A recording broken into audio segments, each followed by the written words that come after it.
Hello, and welcome back here to Mass Effect. Now, we've got one more crew member, the newest crew member, Liara, to chat to, so let's have a chat with Liara, shall we?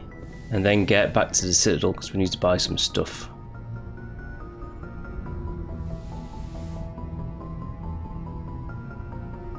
Commander, are you coming to check up on me?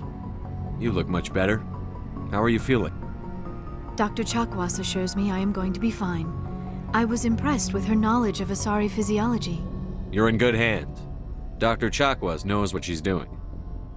I never properly thanked you for saving me from the Geth, Commander.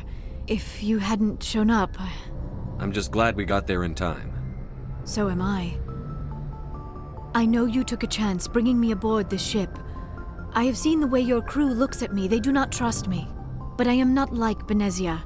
I will do whatever I can to help you stop Saren. I promise. Don't worry, Liara. I trust you. I know you won't let me down. It means a lot to hear you say that, Commander. Thank you. Do you know why Benezia joined up with Saren? I don't understand it. She was always outspoken about the need for the Asari to become more involved in shaping galactic events. Maybe she thought allying herself with Saren would somehow be for the greater good in the long run. At least I hope so. This hurts you, doesn't it? None of this makes any sense to me. I have not spoken to Benezia in many years, but I know her, and this was not like her. Something changed. I'd like to know more about the Asari. We were the first species to discover the Citadel. We were instrumental in forming the Council, and we always strive to be the voice of peaceful cooperation in galactic disputes. My people believe we are all part of a single galactic community. Each species contributes something to the greater whole. Although we seek to understand other species, it seems few of them seek to understand us. The galaxy is filled with rumors and misinformation about my people. Like what? Most of the inaccuracies are centered around our mating rituals. My species is monogendered.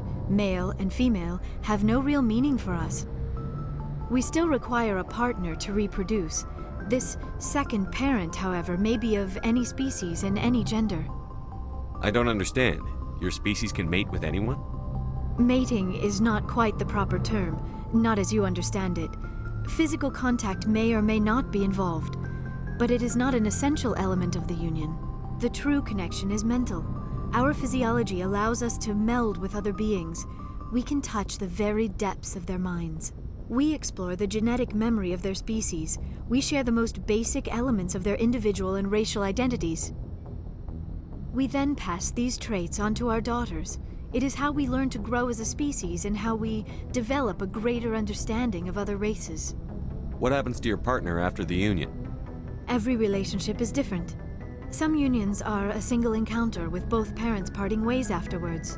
Others can be more long-term. Sometimes an Asari and her partner will stay together for many decades. Do you know who Matriarch Benezia chose as her partner? She rarely spoke of her partner.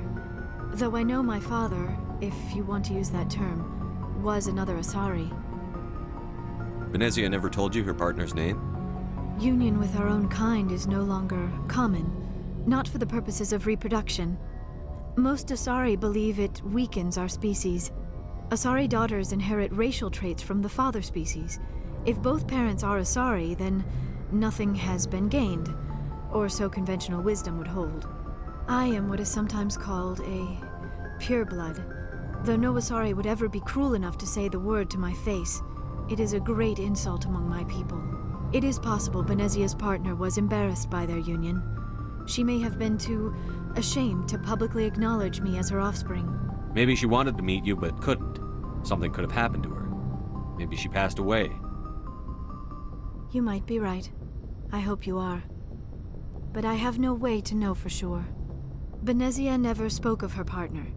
Whatever happened, it caused her too much pain to dwell on it. She raised me by herself, though that is not uncommon. Many Asari raise their children alone, particularly if the father species is short-lived.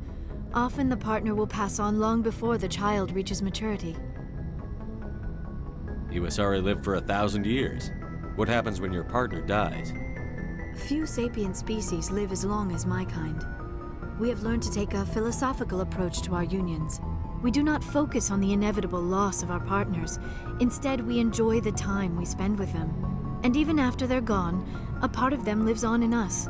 The union is a connection that transcends both time and space.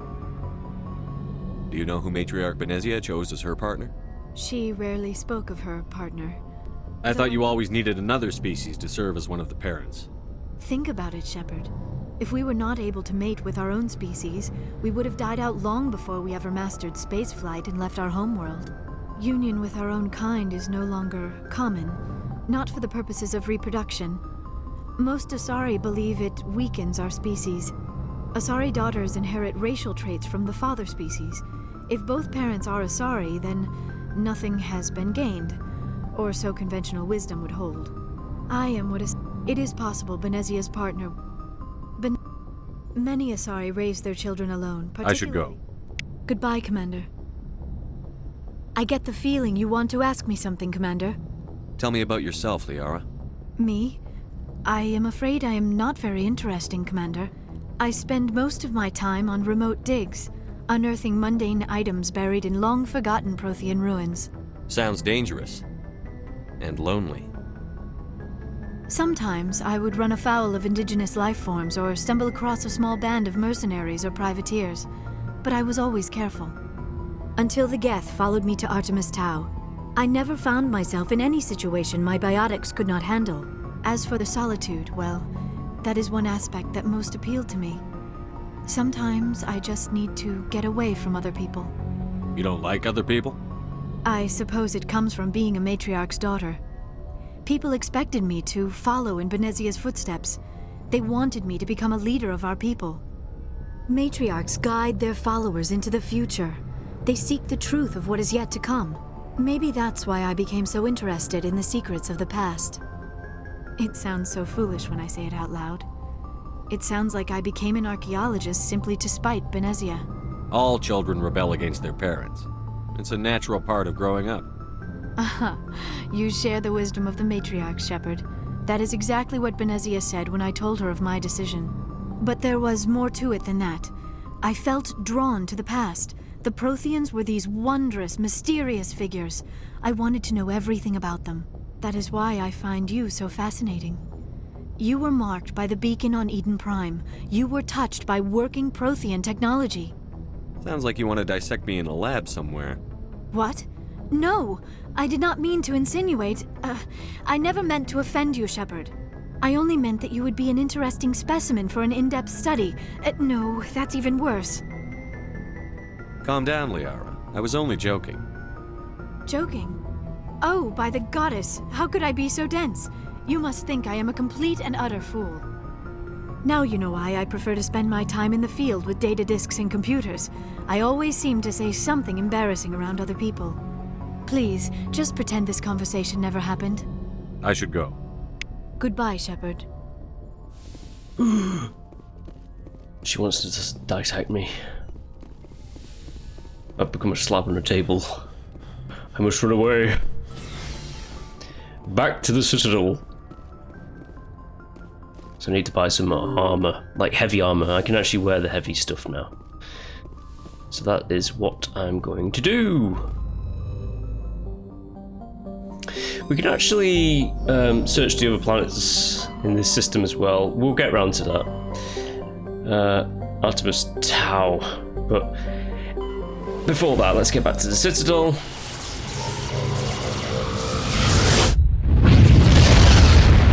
Because we need to buy that armor. And there might be some more Message things. coming in. Patching it through. Commander Shepard, my name is Nasana Dantius. I have a job for you. I can't say any more in an unsecured communication. If you're interested in hearing my offer, meet me on the Citadel so we can talk in person. I'll be waiting in the Diplomat's Lounge on the Presidium. Okay, interesting. Let's go see Nasana Dantius.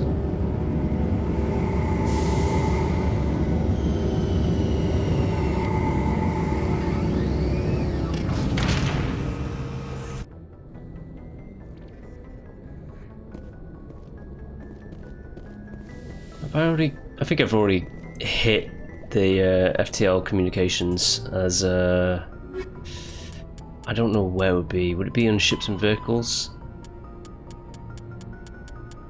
I don't know. Don't think so. Maybe not. Upgrades, technology.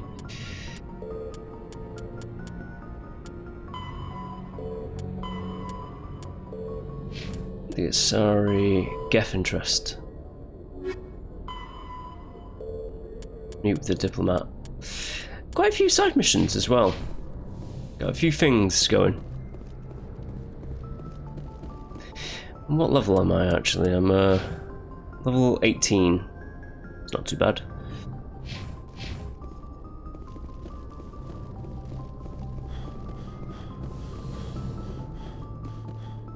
Now though, it is going to be the big side mission, like Equalizing push. interior pressure with exterior atmosphere. Logged. The commanding officer is ashore. Exo Presley has the deck. Does he? Oh, hello. Rear Admiral Mihailovic, 5th Fleet. We weren't told to expect you, sir. I would have prepared a formal greeting. Spare me the pleasantries. I command the 63rd Scout Flotilla. You and the Normandy were slated for my unit after shakedown. Then the Council got their paws, claws, tentacles, whatever. They got them on our ship and you. I still serve the Alliance, sir. As a Spectre, I can advance our interests to the Council. You still know what color your blood is, Shepard? I don't begrudge the politician's decision to throw you to the Council. It's an opportunity. I do begrudge this over-designed piece of tin, though. The Normandy is a fine ship, sir. She's served us well so far. It's a gimmick, Commander. Useless in a stand-up fight. This experiment diverted billions from our appropriations bills. For the same price, we could have had a heavy cruiser. But no, we had to make nice to the Turians, throw money at a co-developed boondoggle. I'm here to make an inspection, Commander. Normandy is an Alliance warship. I intend to see she's up to snuff. We'd be honored to show her to you, Admiral. I'll just bet. Wait here. I won't be long. Commander, I'm not happy. I'm sorry to hear that, sir. Who designed that CIC? Putting the commander aft of everyone else is inefficient. What if he needs to discuss with the operators toward the bow? Modified Turian style. They prefer commanders looking over their subordinates rather than in the middle of them. We wanted to see how effectively they can command with that setup. Reasonable goal, but they should have studied that in a lab rather than on a frontline warship. I had to shake my head at that drive core of yours. 120 billion credits at element 0 to make this thing able to move without giving itself away. You realize we could make drive cores for 12,000 fighters with that money? What good is it to hide for a few hours anyway? Useless. We can loiter in an enemy system and monitor traffic, or drop infiltration teams on enemy worlds. Normandy can be more effective than the Solarian STG. Maybe. But that's not the job of a proper warship. We're supposed to find and kill the enemy fleet, not count how many times their garrison goes to the bathroom. And we need to talk about your crew, Commander. Krogan? Asari? Turians? What are you thinking, Commander? You can't allow alien nationals free access to Alliance equipment. Between Saren and the Geth, we have enough enemies out here. Treating other species with suspicion and distrust won't win hearts and minds. That assumes the hearts and minds are worth winning. That hasn't been proven yet. You have anything else to say, Commander? Any other justifications for the state of this vessel? None, sir. Very well. I don't agree with any of this, but your reasons seem sound. I'll be submitting a report to the Joint Military Council. It will not be as negative as I'd planned. Good hunting, Commander Shepard. Make us proud. Ooh, interesting. I'm finding it a little bit tricky. What do you mean, huh? The Normandy is amazing, Shepard. It's an honor to be among her crew. Oh, that's very sweet. Thank you, Tally. Yeah, it's surprising that we are still. Ooh, let's see what she gets. She's a biotic, so she's got all the biotic abilities that I've told her just to use at her own will, so she will just like use abilities whenever she feels like it. Tally as well. Marksman, shield boost, first aid. Okay. Yeah, so this charm skill needs to be higher, but it's not. And what, there's only 4 more levels? There's 4 more levels to it. Fitness, I don't think I'm going to bother actually with fitness. This adrenaline boost, yes, I think I will boost it a little bit more. And then concentrate on the weapons, like interchanging between these different like styles, you know? I think that should be a sound strategy. Yes. I'm thinking it over. My head says yes.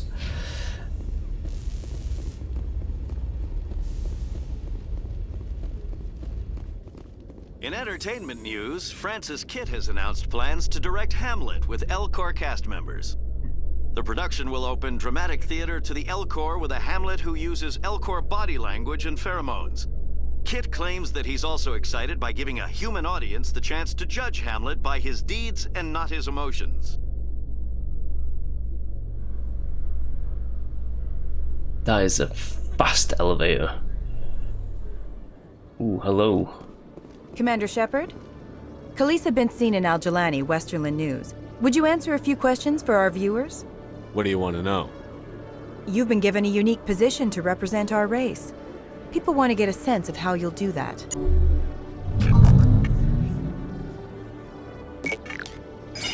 Humans have been trying to get the respect of the galactic community for 26 years. With that in mind, what are your feelings on being the first human Spectre? The Spectres represent the best of every species in the galaxy. To be asked to join them is an honor. Some have said your appointment is the Citadel throwing humans a bone. Have you encountered any situations where the Citadel asked you to place its needs before the needs of Earth? The Council is concerned with the needs of the whole galactic community. We're part of that community now. Our needs are on their agenda, but we're one of many. You really do believe that, don't you? You've been given command of an advanced human warship for your missions. Is there anything you'd like to say about it? Actually, the Normandy was co-developed by human and Turian engineers. Its design incorporates many innovations, all of which are classified, I'm afraid. So the Turians have knowledge of the Normandy that is being kept secret from the Alliance public? Do you think it was appropriate to hand Earth's most advanced warship over to the Citadel?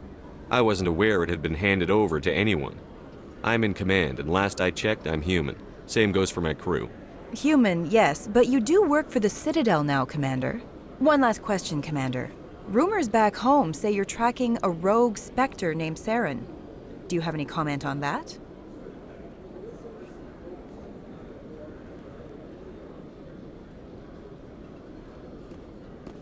I'm afraid I can't comment on whatever my current assignment may or may not be. Don't worry, we'll find out. The eyes of Earth are on you. Don't let us down. Thank you for your time, Commander Shepard.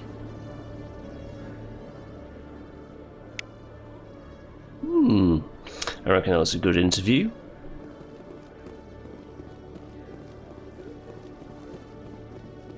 And there's going to be some other stuff on the Citadel, some more missions, I think. Hello, Commander. I'll open the rare stock. Right, I can actually sell some stuff. Just a few things. Let's just sell. You see, if I buy these straight away, they're the best weapons in the game. They cost a lot to like actually buy, but if I do buy them straight away, I will be pretty much set for the rest of the game with that. I might actually be buying those just to give to my crew members before I take a hold of them, but what I need to do right now is, well, first off, let's see if there's any there's a license that's always worth buying. If there's like the grenade upgrades to hold more grenades, I'll have to go for it. Right, I think it's Onyx level. Right, so these are the Spectre weapons. There is no Spectre armor, there's Spectre weapons. That is what I need. 19,000 credits. Give me. Because I'm going to get like the box art armor. Now I might. It gives you more protection with shields and like damage protection. What I might do.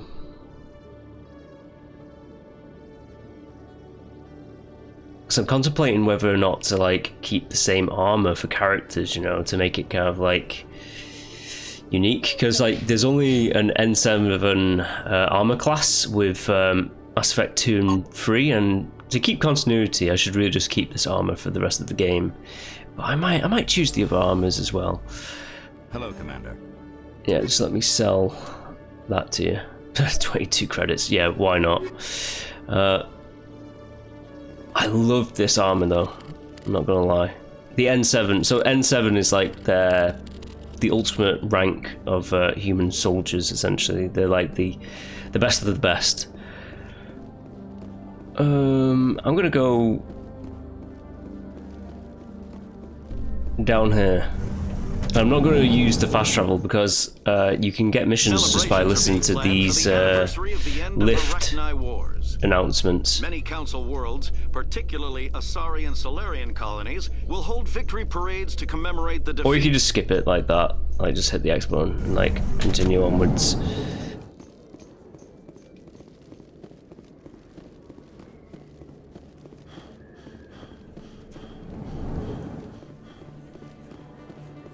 Oh, maybe oh, Dr. Michelle as well. I can have a chat with Dr. Michelle. I need to keep an eye out for the Destiny Ascension. Yeah, rapid transport it's quick, but you miss out on certain missions.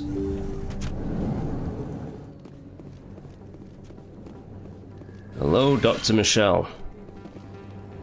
I need those supplies for my clinic. I can't. You can and you will, or your story won't stay secret for long. Don't disappoint me, Doctor. Oh, Commander Shepard. I didn't see you come in. Every time I come in here, I see someone threatening you. Who was that? Someone from my past. I can take care of it.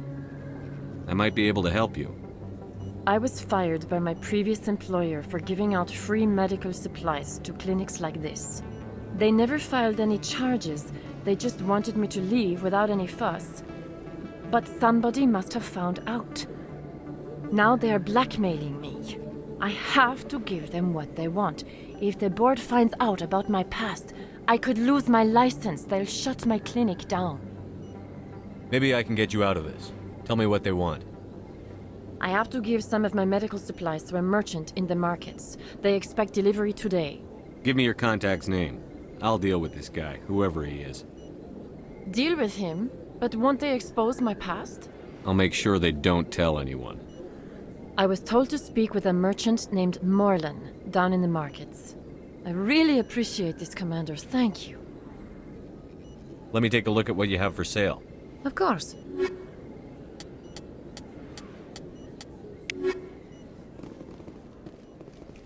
A new mission. I wonder if...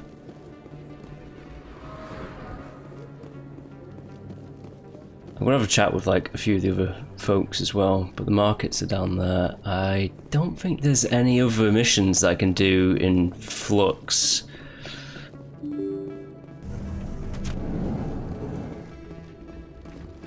But it might be worth just having a look around. You never know. You can dance.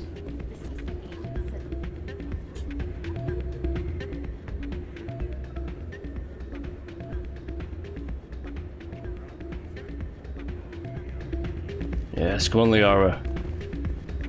Why is the music in these places always so loud? It almost seems as if the people here want an excuse not to talk to each other. That's the point. You have the Shepard dance.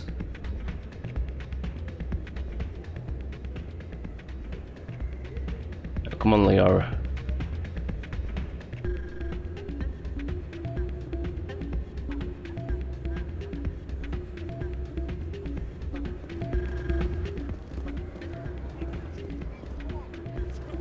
Yeah, there ain't nothing else in her.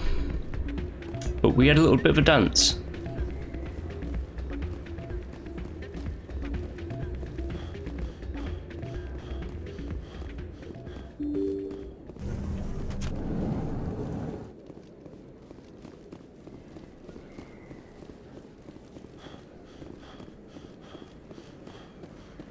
Every time it does a load like that, it makes me think I can get that codex entry.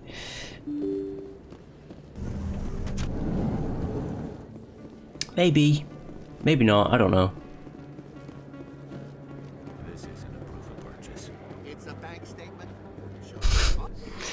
Welcome back. This isn't a this isn't a proof of purchase. That's pretty good. Alright, we have the upgrades and stuff like that we can get later on, but for now, there's no upgrades that I can get with that guy. Oh, Conrad. Hey, Commander Shepard, it's me, Conrad Werner. Remember me? There are rumors on the extranet that you've been made the first human Spectre. That's incredible. Being a Spectre is a big responsibility. I just want to make humanity proud. The vids are all talking about Commander Shepard fighting for all of us back home. And they also say that you don't take crap from anybody. You're showing them what humans can do. Hey, can I get your picture? I don't have a problem with it, but why? You're a hero, Shepard.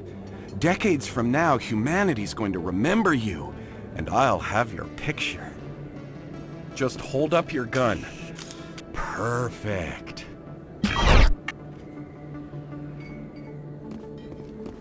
Thanks again, Commander. I'm gonna hang this in my living room. My wife will love it. Okay, yep. It was a bit weird. Don't mind me, guys. Let's continue onwards.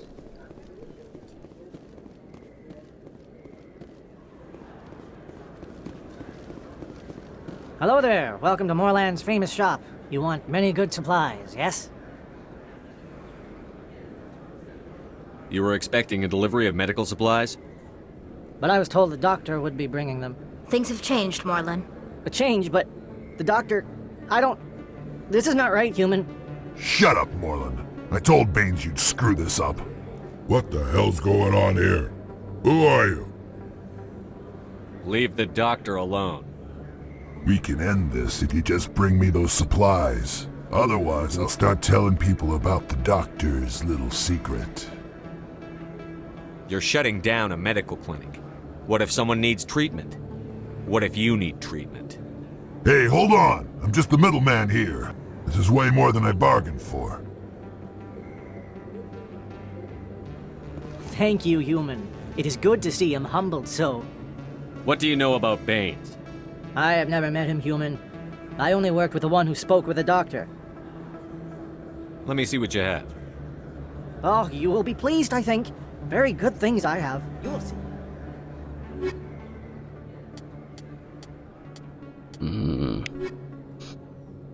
Yes, human. You need something, eh? Oh. I don't think I ever even realised who Baines is, unless it is told later on. Yeah, let's get those. Yeah, sure thing.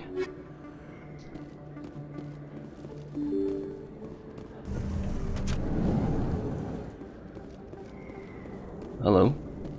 They told me it was you, but I didn't believe it. Shepard grew up and turned into a soldier. Have we met? Name's Finch. You probably don't remember me, but we ran together in the 10th Street Reds. Maybe you don't remember it yourself, running in a gang. None of the vids mention it when they're talking about you. My history is a matter of public record. I've got nothing to hide. Really? What if someone gave an interview talking about Commander Shepard's history in the gangs? We're not trying to cause you trouble, Shepard. We just want a favor, for old time's sake. One of the Reds, Kurt Wiseman, got picked up by Turians. We'd like you to talk to the Turian guard in the bar and get Kurt out. What was this guy arrested for? Some stupid minor offense. Maybe he had a little red sand. You know how the Turians are. They declared him a problem, and they're shipping him back for a trial. You're not asking me to break Wiseman out of jail, are you? Of course not. But word has it you've got some pull with the aliens. All we're asking you to do is pull a little for us. What was one of the 10th Street Reds doing in Turian space? Since your days, the Reds have expanded. We do some salvage, a little shipping here and there, that kind of thing. My gang days are over, Finch. Get out of my way. Suit yourself, Shepard. If you change your mind, he's over in Cora's den. Take care of this, and you'll never see me again. And Shepard, you might not run with the Reds anymore, but you really don't want us as your enemies. The Reds, huh?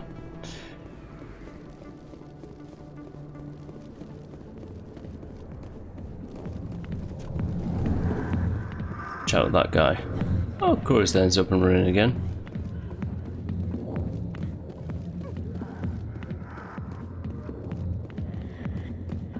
Go away. Yes, I will. I got business here, but not with you. Can I help you? A human named Finch wanted me to use my authority as a Spectre to free Kurt Wiseman. The xenophobe? I should have known he'd have friends. Thank you for the information. We'll increase the guard on his cell. I knew you'd rat us out, Shepard. Now it's payback time. When we're through telling our story, the aliens will all know what the first human Spectre really is. My bio is public record. Everyone knows that I ran with gangs as a kid. They don't know that the Reds target aliens specifically. We've got the backers to handle off-world missions. Your alien friends won't like you so much when they hear what your gang did. What do you want, Finch? What gets you out of my life? What do I want? I want aliens off of Earth. I want the Council to stay out of humanity's business. The 10th Street Reds was a gang, not an Earth First movement. They're a human movement now. You think the Vids will make that distinction? I can find a dozen Reds who'll swear they saw you kill aliens for fun. Who's going to believe you then? If you want humanity to be strong, a smear attack on the first human Spectre is a bad idea. The Spectre is right. This is humanity's chance to prove itself. There's even talk of earning a council seat. Of course you'd side with Shepard. You want someone who's in bed with your kind. We need the other races, Finch. That's the best way to strengthen humanity.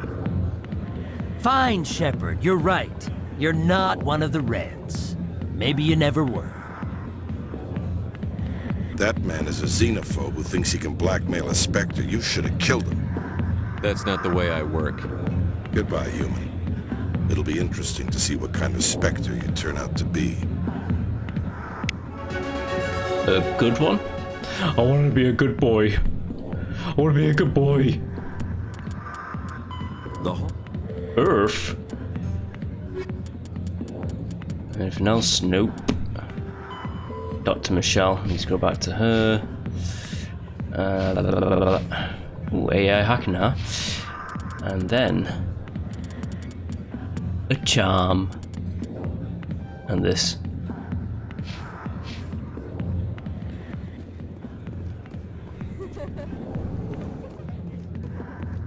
The 10th Street Reds. He's making them sound like they're like a big deal, like a big gang. They're not. It's just a little bit of a side thing in this game. Right, I need to get back to Dr. Michelle's.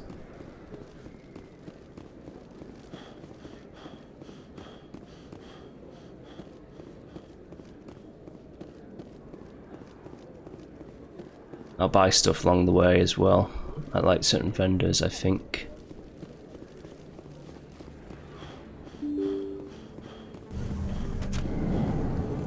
need to be on lookouts.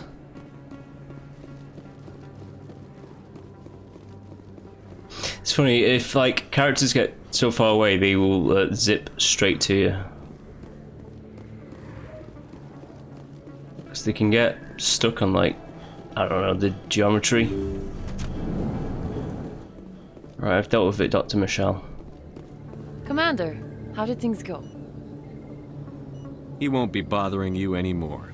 Really? That's a great relief, Commander. Thank you. I can't pay you for your help, but I can give you a discount on any supplies you purchase here.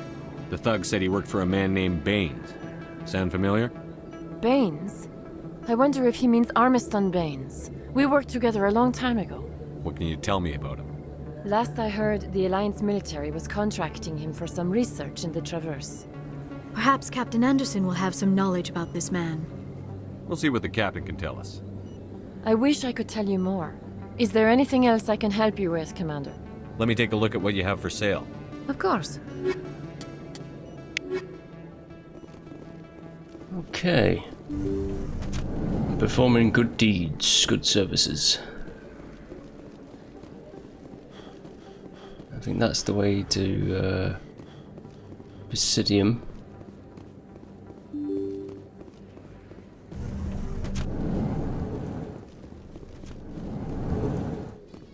In a further development in the Eden Prime investigation, the Council has reportedly revoked the Spectre status of one of its operatives. While the unnamed operative has not yet been apprehended, a Council spokesman confirmed that corrective actions had been taken. Good. Very good. So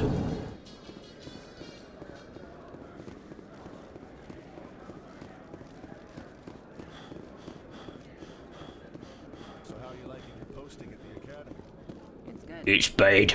I hate it. In light of the recent attack on Eden Prime, many colonial investors are pulling their support for future projects. Proponents of expanded human colonization insist that Eden Prime was an isolated case. Nevertheless, colonist enrollment has dropped sharply. Many colonial proposals are on hold until backers have some reassurance that human colonies will be adequately protected. She's stroking her head tentacle things.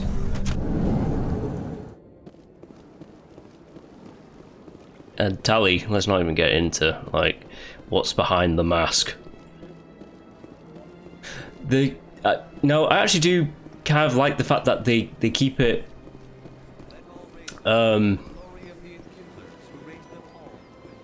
they don't reveal what the Quarians look like. They keep it specifically like a mystery. I imagine they're like a very beautiful race, but it's like the whole thing with like they have environmental suits because their immune systems are like really weak is just a great little detail. In other news, Exogeny Corp is still denying reports that one of their survey teams has gone missing in the Hades Gamma Cluster. When asked why communication with the survey team was suddenly cut off last week, company officials refused to comment. Okay, so that might be a mission. The Hades Gamma Cluster.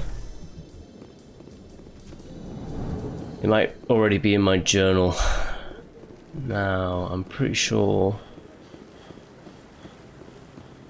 journalist Emily Wong is up here.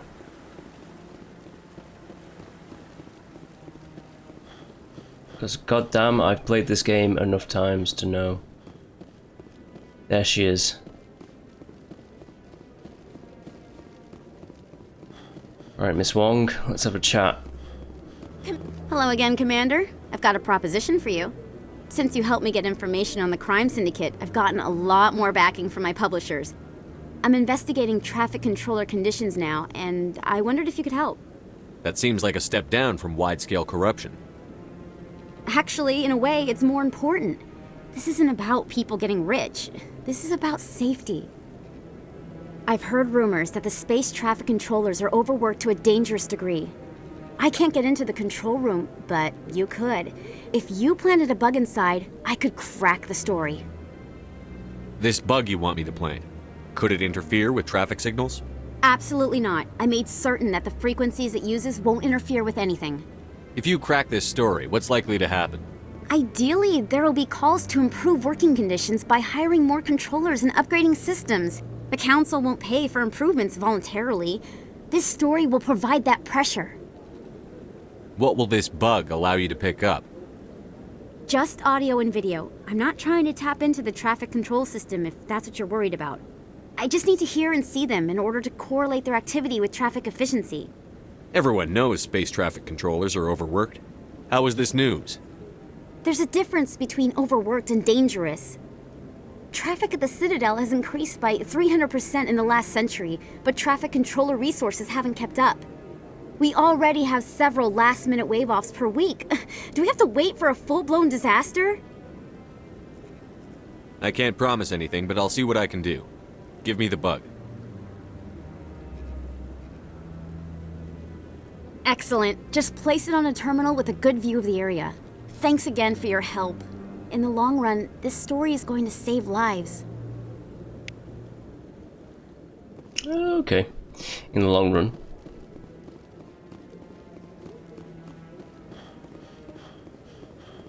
I have not found your brother, but I will search.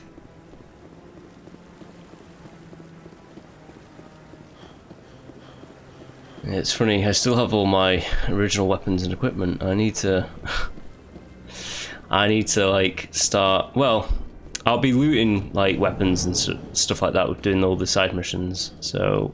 Coming up in a report later today, Emily Wong investigates corruption on the Citadel and uncovers a full-blown crime syndicate. Okay, so we will be doing a hell of a lot of the side missions first before doing like Pharos and Novaria, and that will result in the acquisition of new weapons that we will be equipping, because it's been a while. Ooh, and it's these folks over here. Shepard has to save the day for everyone. I'm telling you, this is not what Jake would want. I don't care what you think, Michael. It's my decision. I know you're hurting, Rebecca, but don't let your grief hurt your baby too. Can I help you with anything? Perhaps you can talk some sense into her. I don't need anyone to talk sense into me, Michael. I'm not undergoing the treatments. My sister-in-law here is pregnant, and she's refused to let the baby undergo gene therapy in utero. I'm certain that she has a good reason. I'd like to hear both sides. My husband Jacob died from a rare heart condition several months ago. There's a chance that the baby could develop the same heart condition, but routine gene therapy can eliminate it. A very small chance, Michael. And extranet reports say the therapy could harm the child. It's less dangerous than the genetic enhancements that every soldier in the Alliance receives. What are the chances that your child will develop the heart condition? According to the doctors, there's a 1 in 50 chance. And if my baby develops the condition, medical treatments are available. Which are nowhere near as effective as simply getting the gene therapy. What are the chances that gene therapy could hurt the baby? 1 in 300 at most. But extranet articles say there could still be long-term complications we don't know about. Don't you understand? If my baby is that 1 in 300, I will always wonder if I killed my baby for nothing.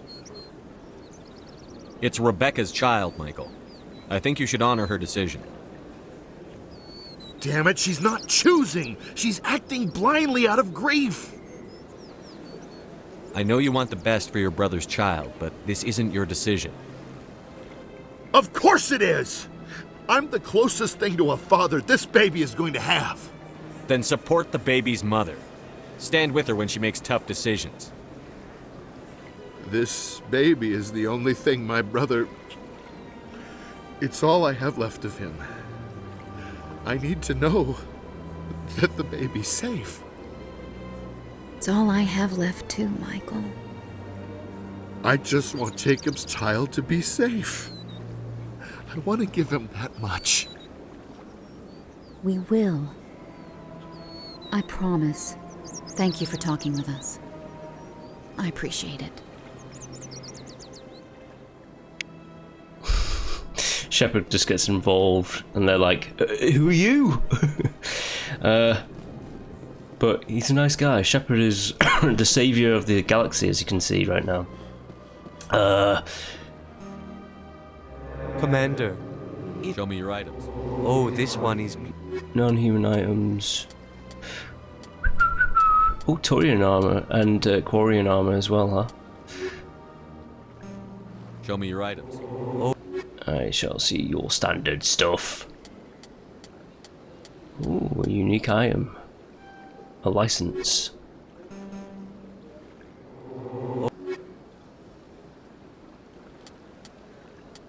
Ooh. Grenade upgrader.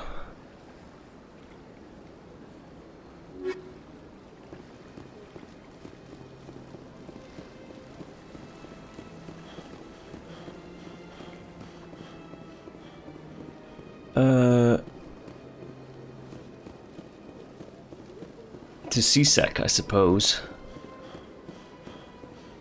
Yes.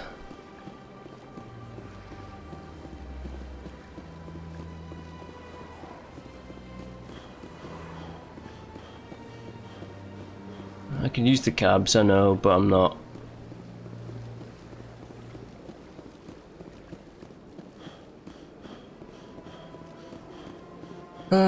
Yeah, you know what, why not? I'll just use the cab for this one time. CSEC, here we come.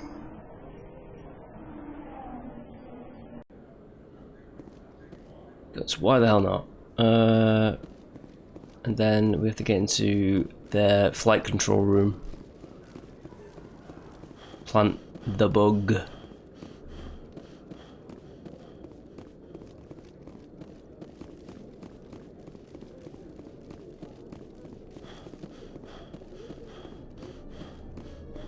The bug goes over there.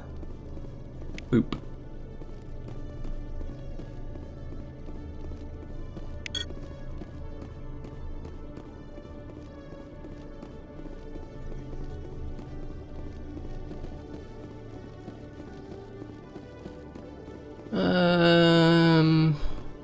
I guess we could go to Emily Wong. Yeah, we're going to do some more fast travel. I know I said I wasn't going to do it, but I think we've heard a lot of like the elevator stuff and gotten some missions from that. So Presidium, consort chambers, that's not where I want to go. I want to go to the council chambers, not the consort.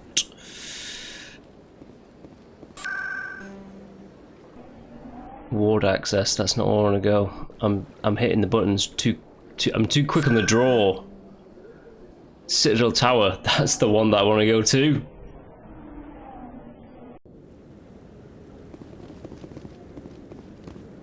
I'm already getting readings. This is gonna make a great story. Thank you so much for your help. Here, this is everything I've got from my publisher's budget. It was no problem. Good luck with your story. It deserves to be heard. I appreciate your support. I hope this will save some lives in the long run. Thanks again for your help. I'm gonna show this to my publisher. Nice. We level up as well.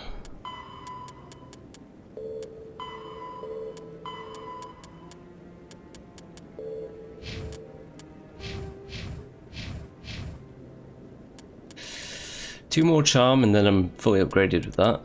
And let's just increase this cooldown. It increases my weapon damage as well, so it is kind of worth it. Not kind of, it is. I'm sure on that. Right, the embassies.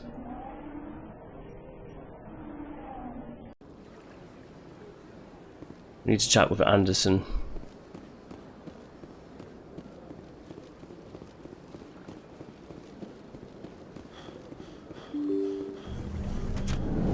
Well, we don't need to, it's optional, but we're going to chat with him.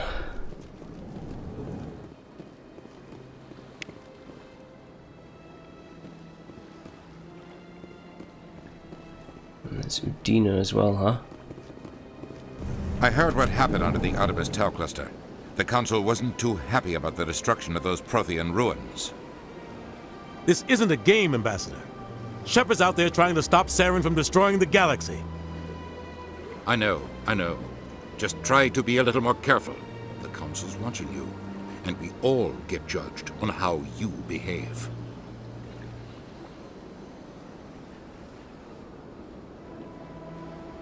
Yes, Commander? What do you know about Armiston Baines? Where did you hear that name? Never mind, I don't want to know. Baines is dead. Has been for quite some time. The people I spoke with seem to think he was still alive. It's not common knowledge. Military is keeping it under wraps. Baines was doing some high-level work for the Alliance. Stuff even I wasn't aware of. One day he turns up dead on a drifting scout ship. Everyone suspects it was foul play, but it was never officially investigated. What can you tell me about the ship? I don't know much about it. You should talk to Admiral Kahoku. One of his crews discovered Baines' body. I spoke to Kahoku. He never brought it up. You should mention Baines the next time you see him. See if he'll tell you anything. Is there anything else, Commander? I should go. I'll be here if you need anything. Kahoku, huh? He never brought it up. Well, let's have a chat with Kahoku and then come back here. What other missions have I got?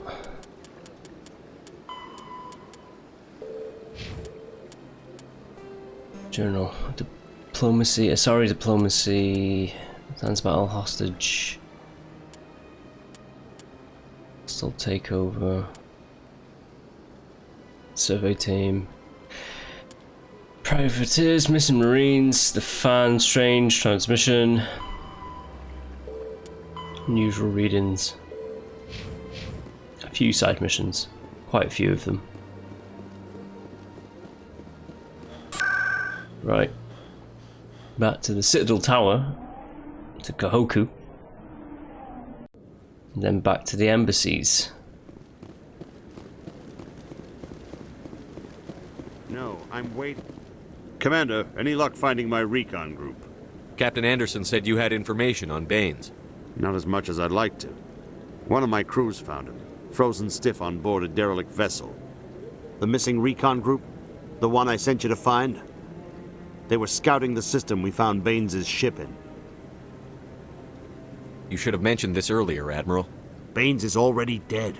It's too late for him. I'm only concerned about my team. Someone has to find them. Please, Shepard, I'm counting on you. Alright, Baines is dead. But Kahoku's team seems to be in the same location where Baines died, and that is worrying. So let's figure out what's going on.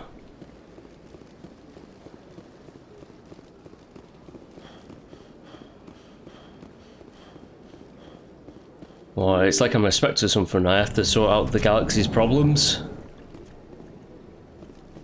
Okay, let's have a chat with Nasana Dantius. Commander Shepard, I am Nasana Dantius. I see you got my message. It sounded like you needed some help. I do. My sister Dahlia is a crewman on the cargo vessel operating out beyond the fringes of the Traverse. Her ship was attacked by privateers. There were no reported survivors. I'm sorry for your loss. This is where it gets complicated. Last week, I received a message with her voice on it. Dahlia is alive. The rest of the crew was killed, but she was taken prisoner. The slavers demanded a huge ransom from me in exchange for returning her unharmed. Why didn't the raiders kill Dahlia along with everyone else? My sister probably told them who she was. My family's very wealthy, Shepard. They must have realized she was worth more to them alive. Coming up with the ransom seems like the best way to ensure Dahlia's safety. That's what I thought. I did what they wanted, transferred the funds to the account they specified. Only they never released her. They haven't contacted me since. I've made a terrible mistake, Shepard. I'm a diplomatic emissary. By law, I'm required to report any attempted extortion to CSEC immediately. But I was afraid for Dahlia, so I just paid the ransom. Now she's still missing. And if anyone finds out what I did, I could end up in jail. Why would they put you in jail? You're the victim here.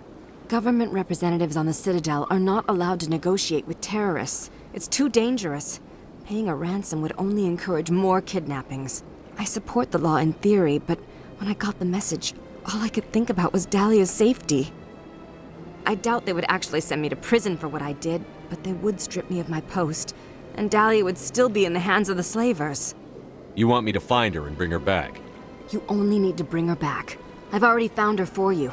I tracked the ransom payment through several accounts. Eventually, it led to a small mercenary band operating out of the Artemis Tau cluster. I need you to go to the Merc base, take them out, and bring my sister back. You shall be well rewarded.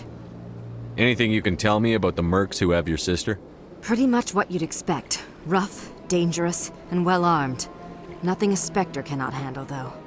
How'd you find out who was behind the ransom? I have resources. Contacts and credits can go a long way, especially if you're willing to bend the rules. I already broke the law when I paid the ransom. This couldn't make things any worse.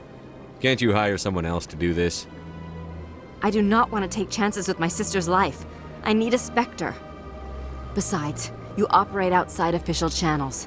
My superiors cannot find out I never reported the ransom in the first place. Keep your reward. I'll bring your sister back. I promise. Thank you, Shepard. I knew you were the right man for the job. Come back and see me when the job is done. Ooh, okay. Let's get the job done.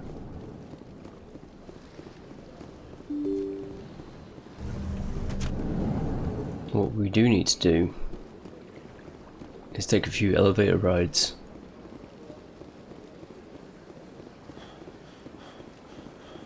Because we're done in the Citadel for now. So let's get back out there into space.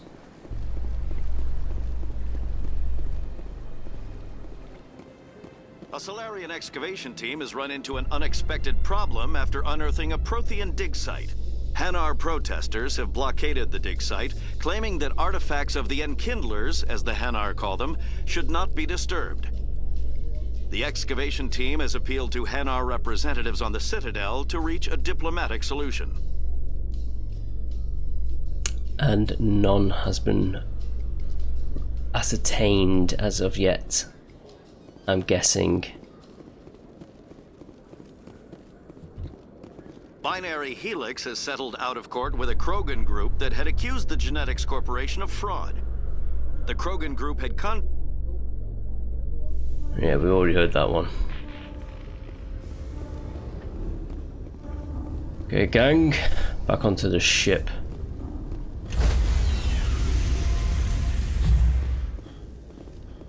Stand by, shore party.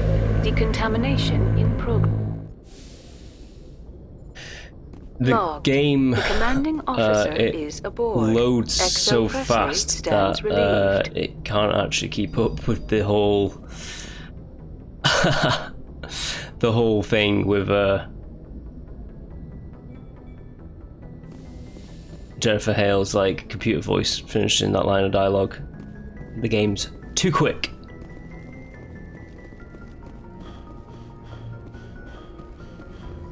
Actually got to chat with the crew again.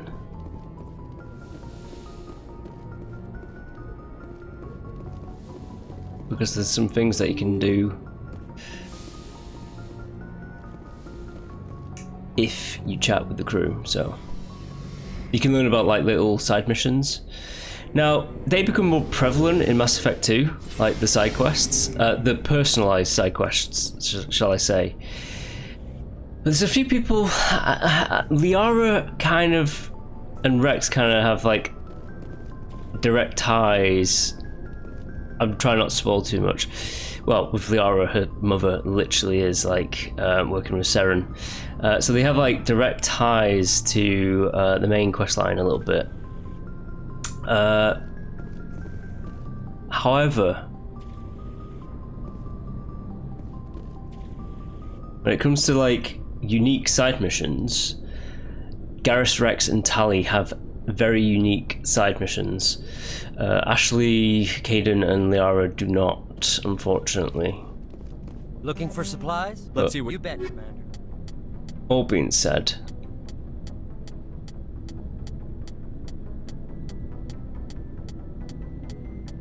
bought a lot of licenses, so he has a lot of stuff to sell. Well, yeah, him selling stuff that I have to buy. I'm going to chat with the crew again. Hey, Shepard. You need something? I should go. See you later.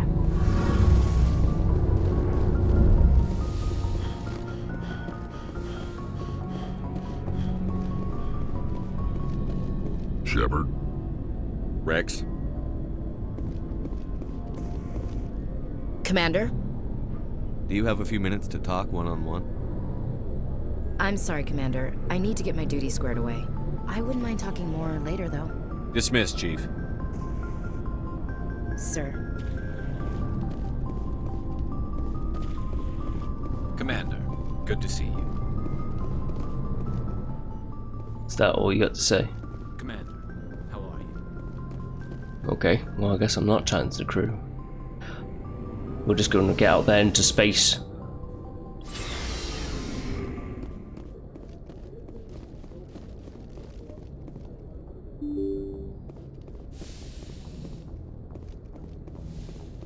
Okay. Message coming in. Patching it through. Commander, Ms. Al-Jalani's story on you just aired. She shouldn't have ambushed you like that, but you handled it pretty well. We had differences of opinion, sir. I hope she at least believed my sincerity. You handled yourself pretty well, Commander. She came across like a raving idiot. Just wanted to let you know what the response was back home. I won't keep you any longer. Fifth Fleet out. Now that was the legendary actor Lance Hendrickson then, who was speaking as Admiral Hackett from the Fifth Fleet. Absolute legend. Now, I think Earth. Is it in the Exodus cluster?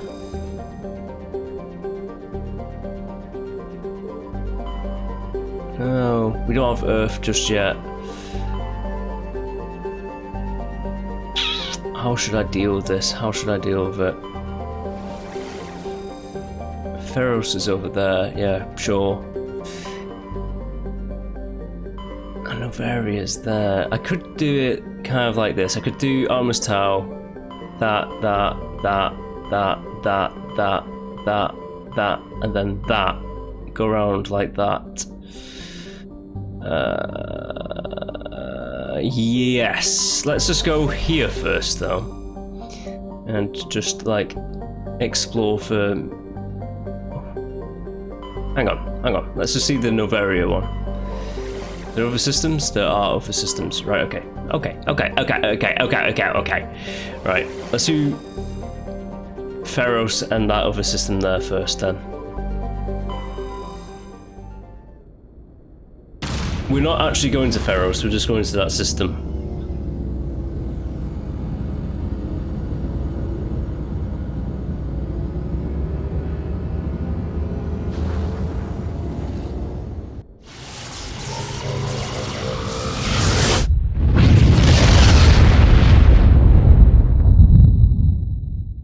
Commander, urgent message from Alliance Command coming in. I'll patch it through. Shepard, this is Admiral Hackett from Alliance Command. We've got a situation here, and you're the only one that can handle it. What do you need, Admiral? There's an Alliance training ground where we test weapons and technology in live fire simulations. One of the VIs we use to simulate enemy tactics in the drills is no longer responding to our override commands. It's gone rogue.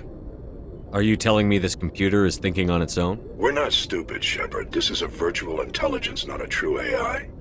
It's not self-aware, and it can't access any external systems. We didn't do anything illegal here.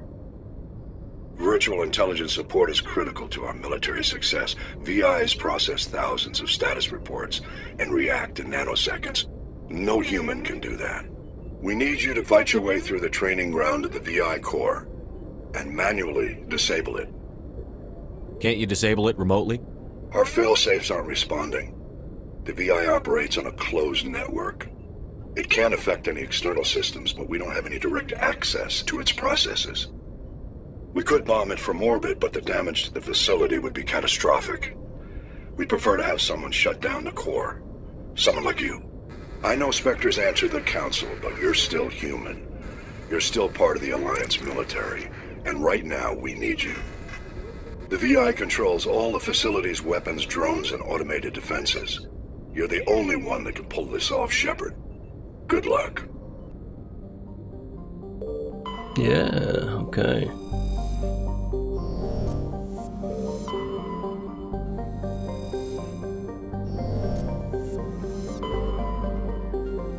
Yeah, let's survey the planet.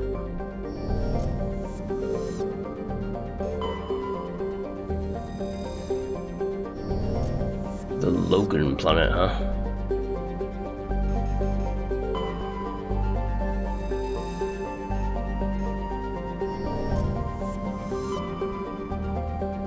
Let's fasten light travel over to here.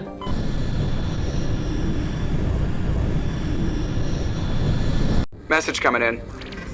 Patching it through. Normandy, this is Alliance Command. We're detecting your presence in the Attican Beta Cluster. One of our surveillance drones was gathering intel on Geth activities in the region when it was spotted and shot down. You need to go groundside and recover the drone's data module before the Geth find it. Okay.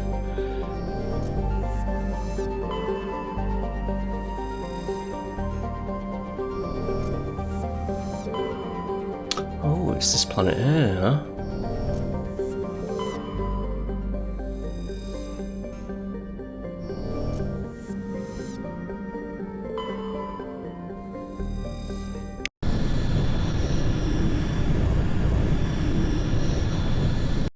Now here's the thing, it's like, who do you bring with you? For main missions I'm going to be using Garrison Rex primarily. I'm kind of leaving these two to the wayside, Ashley and Caden, if I'm honest with you.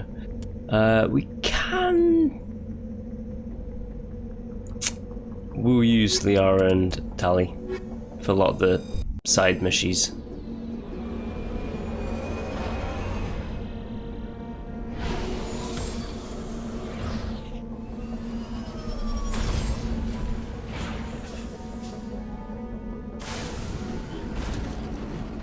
Right, so the thing about this is you can pop out of your vehicle, sure thing.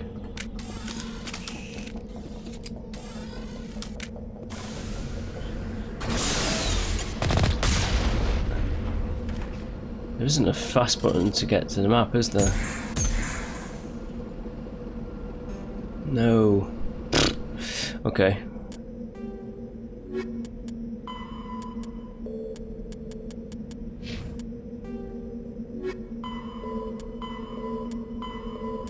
Prothean discs. Map? Right, so that's where we have to go.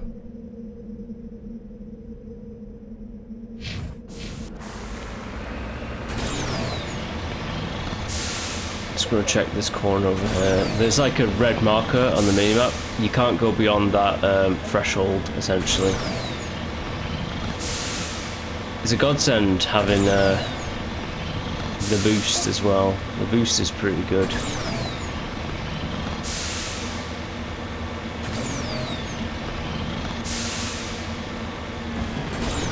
Right, that is the corner of the map here.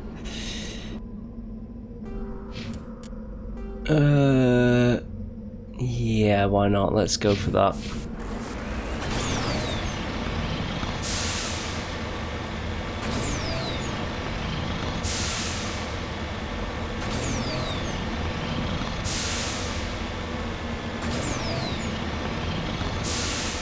It can be a bit daunting.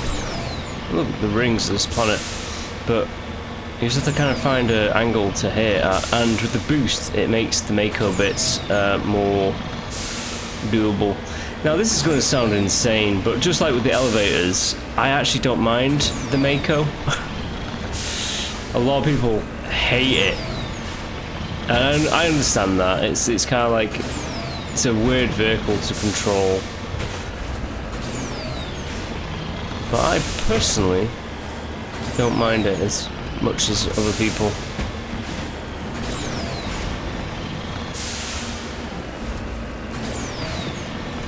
And all the side missions in this game are like these planets, these exoplanets, I suppose you could call them. Ooh, we can't go that way.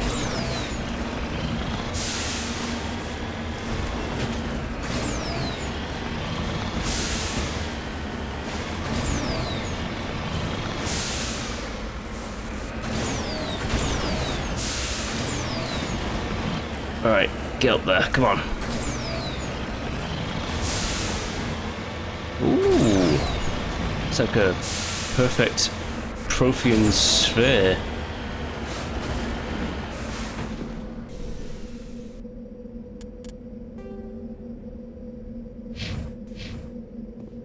What are you?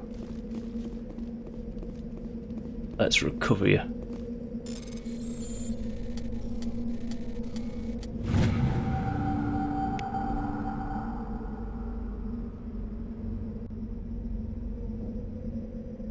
You know, if you want to pause and read it, you can pause and read it.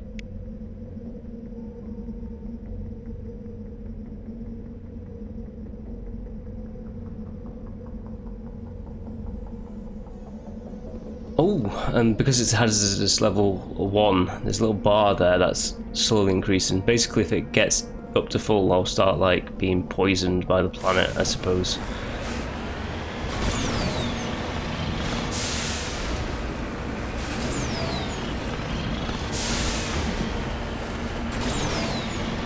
Something to pay attention to. Whoosh.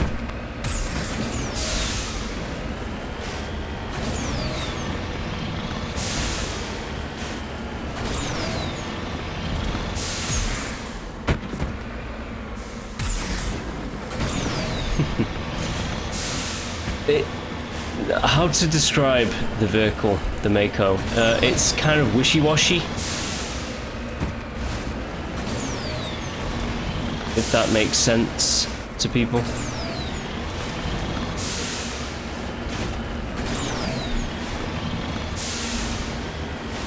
Yeah, wishy-washy.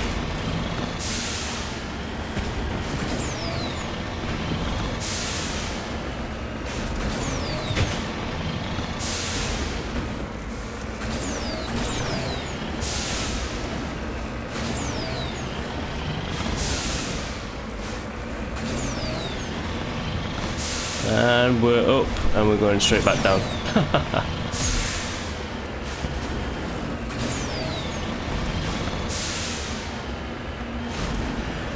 Now with Liara being with us, I think we can get into electronics, because we kind of get her abilities a little bit, I think.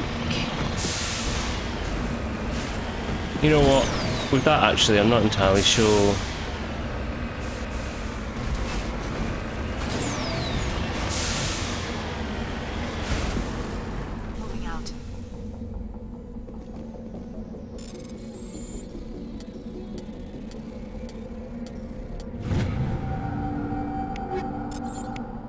Yeah, give me those wonderful upgrades.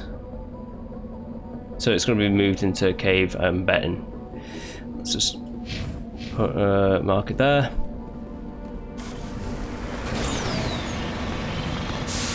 Because sometimes, even though you have the map there that's telling you about like locations and all that jazz, there are sometimes extra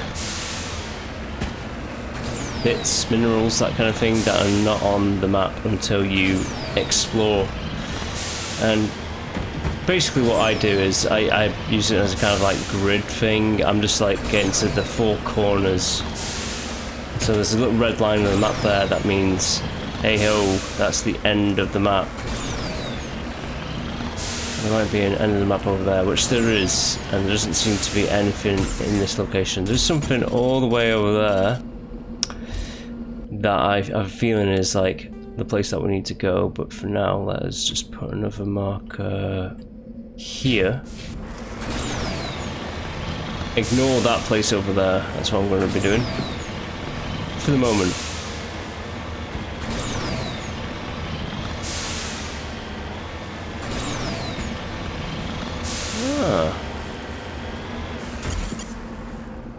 Oh, it'll be colonies of monkeys, I think.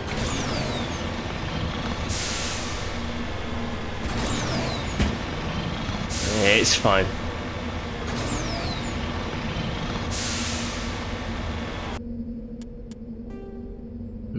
That area's not on the map. Come on. What about this one?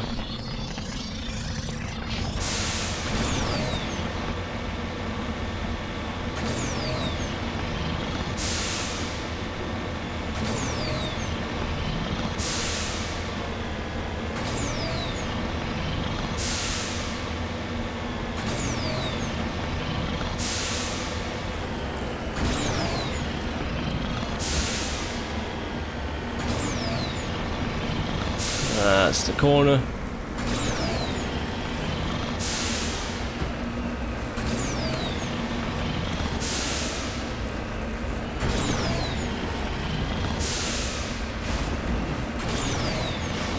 Let's get up this terrain.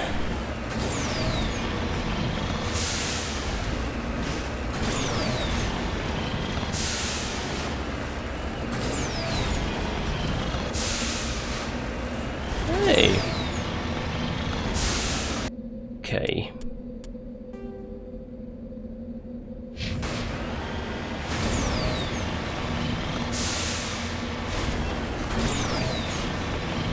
Mako can take a bit of beating as well.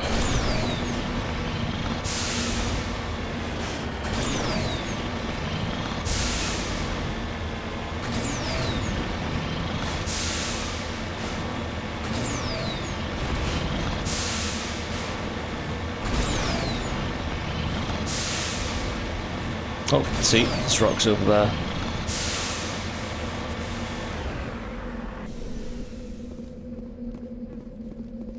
Monkey creatures. This is the surveillance drone. But where's the data module? This will not be easy. Nope, it won't be. Because they've taken it to the monkey colony. After we examine this rare metal, rare earth, mineral thing.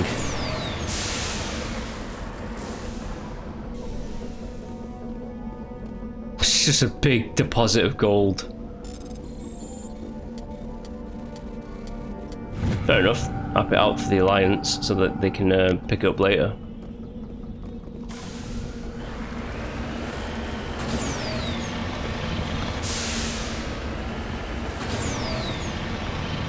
Now if you want, you can be incredibly mean.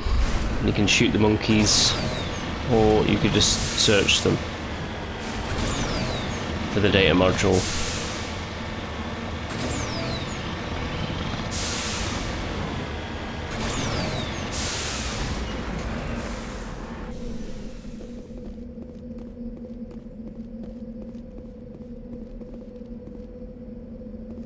Monkeys.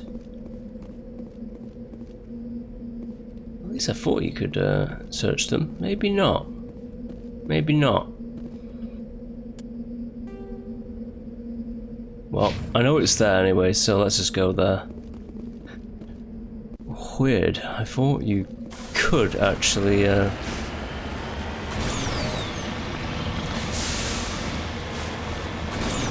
search the monkey, but apparently not. Or maybe you could in the original.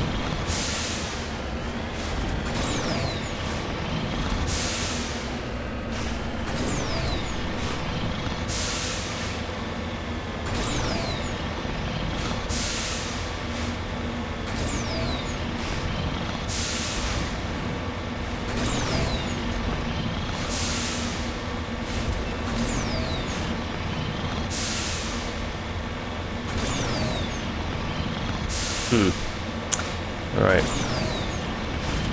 Obviously, like, you could just blast them like that, but I'm not gonna be killing a defenseless animal. Who knows, they might grow up to be a more sentient species. Even though I think the Krogan basically eat and kill them.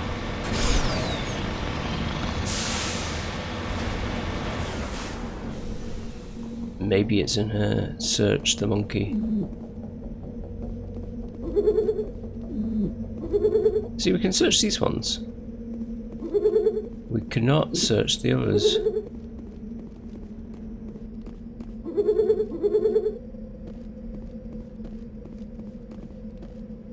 You. You don't have it, huh? Well, maybe. Maybe in here.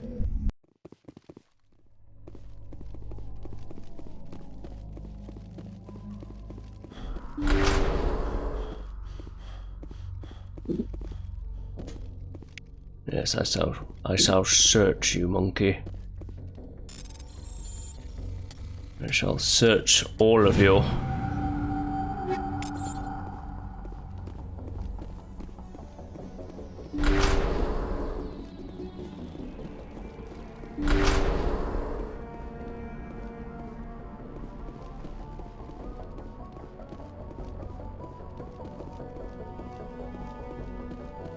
Monkeys, monkeys all around.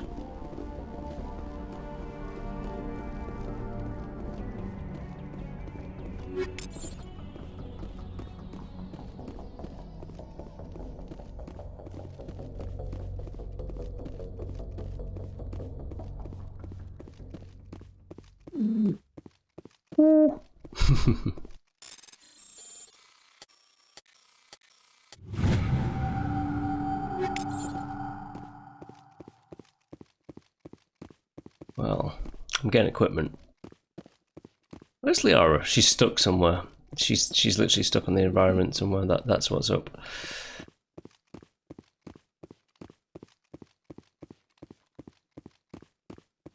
Search the monkey.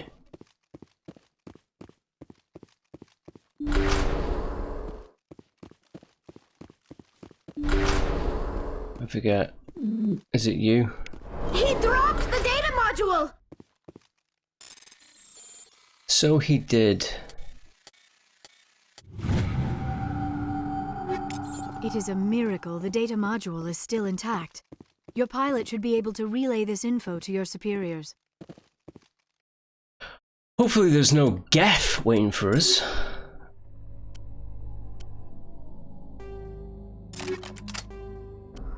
Alright.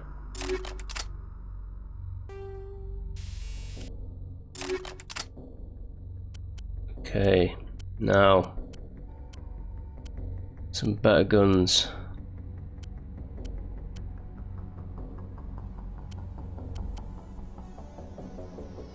Better heat sink, but better accuracy with the other one.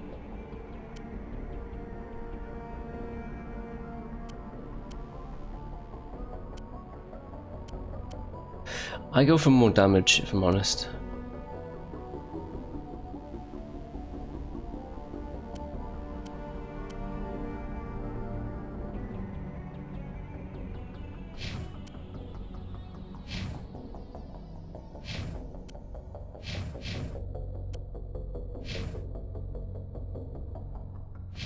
And here we go. It's all about giving them better weapons and equipment, because they are my team.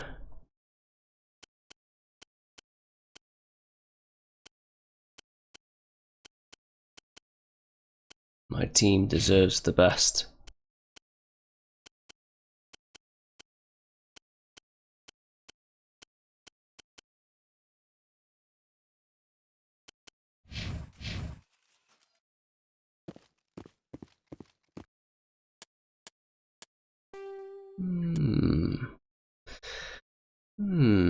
Save free, isn't it? Yeah. Yep, because this is the third one.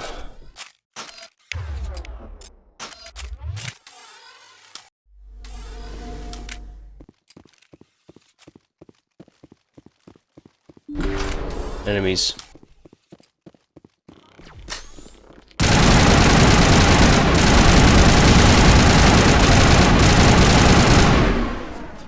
Get him.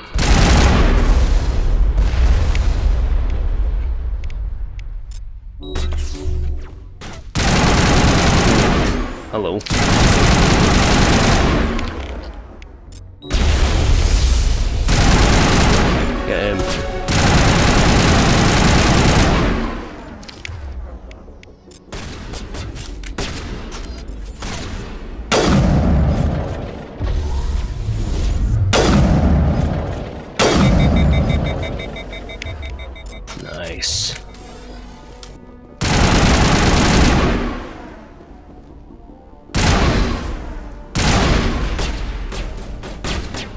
Where are they?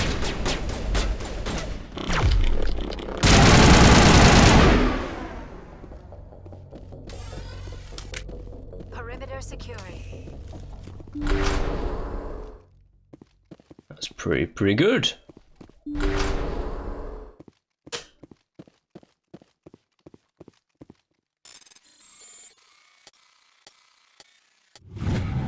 That was pretty easy as well.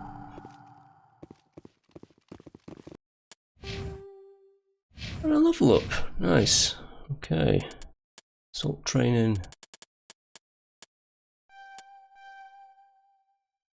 Yeah.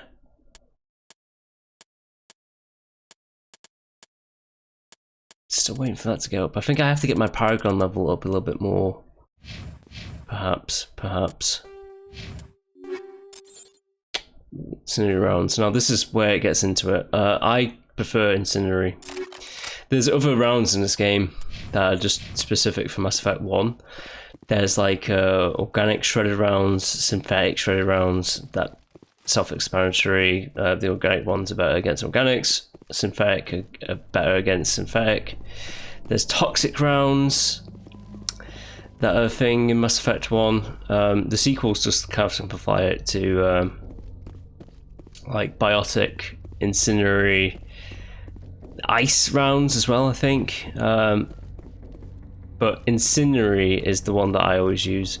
There's also high explosive rounds, but that is like yeah, we'll keep that for like the sniper rifle essentially. Okay, we're done here. Back to the Normandy.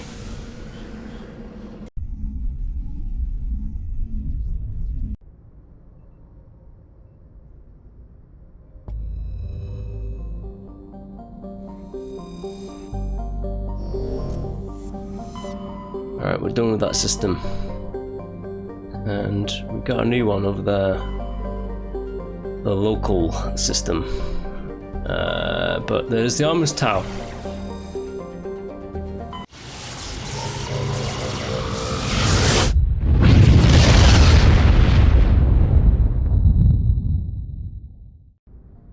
Still got things to discover in the Artemis Tau system cluster. This is the Sparta system. It's kind of like our system is Sol. So the name of this sun is Sparta. Yes.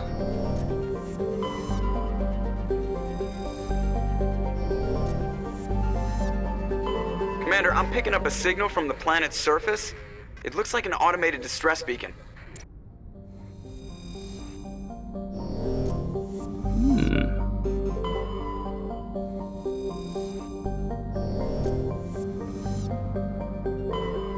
Well, we'll get right on that after we've surveyed the surrounding planets.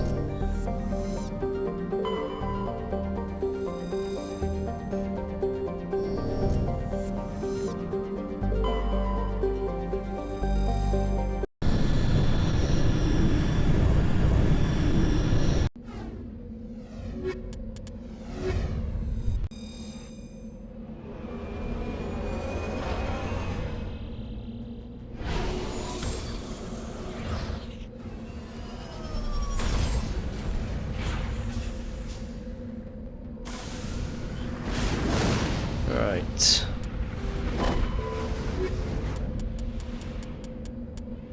Oh, this is the missing the missing Marines. Kahoku's boys, huh? They're gonna be right dead ahead of us. Okay, but instead of that, we're gonna go here first.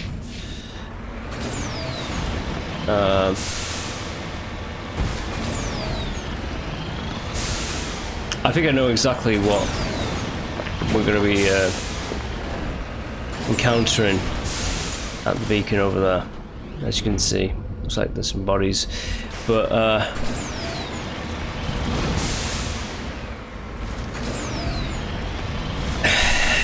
as I said before, if you kill an enemy outside the Mako, you earn a hell block XP really quickly. So I could technically leave the Mako and earn a lot of XP from the next bit that's over there. But I'm not bothering with that. I'm just killing things as they are in the Mako. So that's the way that I want to play this. So,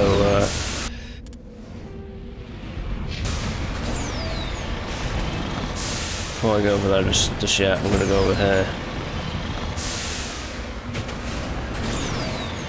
Right, we're at the edge of the map over there. So, let's turn this around.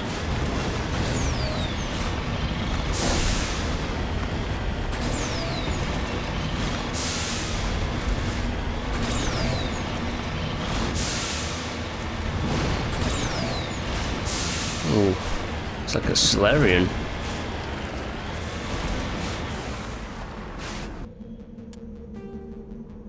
Which it appears it is. It's funny because like you can never actually get to the actual end of the map.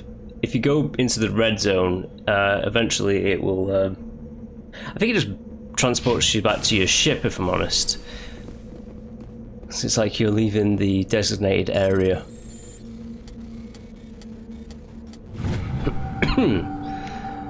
Right, a Solarian.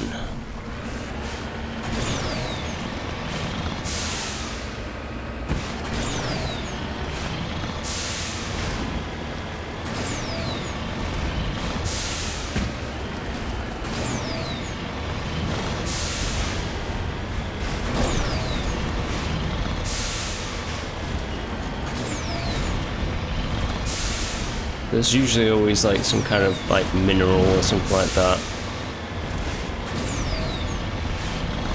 These packages over here are literally that. It's like a supply cache or like a satellite or something like that you can get supplies from. Crash probe, as it says right there. And then there's some rocks further on. Electronic skills are too low, so we can't get to it, which is fine. We don't need to get to everything. I think with us having Tally, if her skill was higher, it would kind of like make it more successful for us. Maybe I'm misremembering that. Maybe I need to have the electronic skill and I don't, because I'm not a sentinel or anything like that.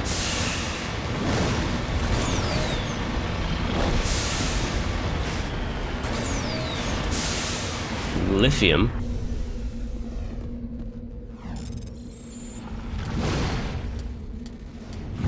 Huge amount of it.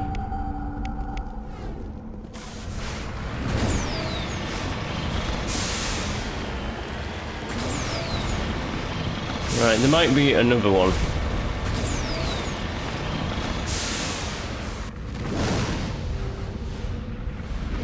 The way that I map out the Uncharted worlds is I triangulate.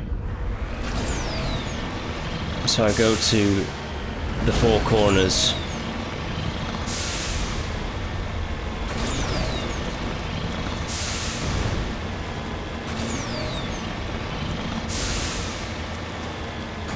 This is very like Dune-y, this place, isn't it? Oh, look at that, there's another. I'm not too sure about this, so I'm going to save up before I get into this situation.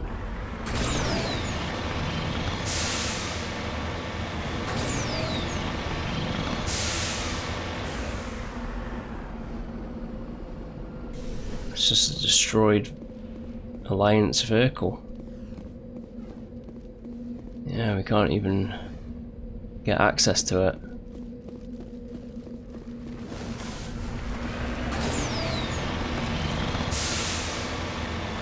Okay, moving on. Hey, look, rocks, which are not there on the map, so that's the reason why it's always worth going to the four corners. If you want to... I am kind of like 100% in the game here by doing all this stuff. This is completely optional. If you want to do like the main missions, go for it. I want to experience all that Mass Effect has to offer.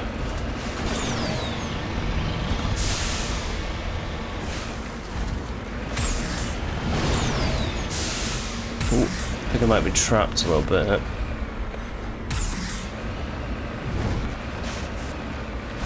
Go on, squeeze out. There we go.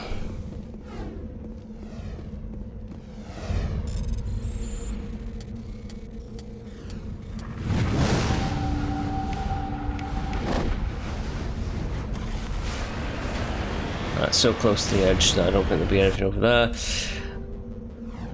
Let's check this corner, and then we're going right down there.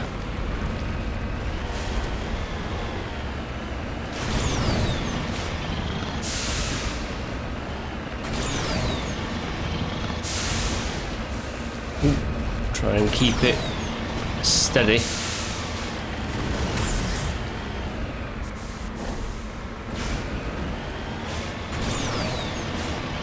We'll steady our vehicle.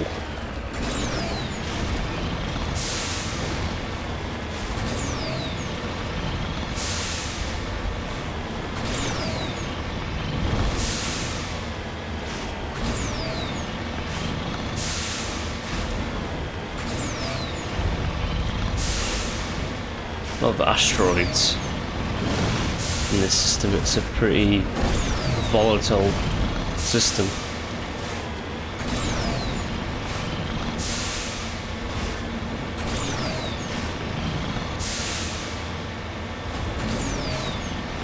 I doubt there'll be a rock right in the corner. Sometimes there is, you know, but we're not gonna go for it if it's like that.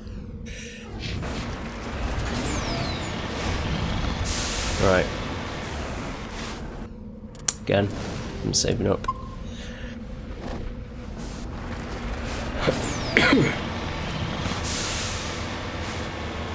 Right, the beacon led them here, but they appear to be dead. Let's figure out what's going on. Well, that's a fresher more.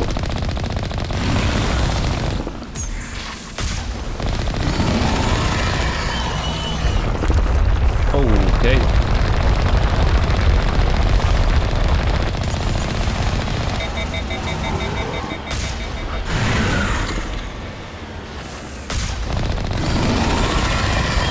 Oh, you're a bit more dangerous, aren't you?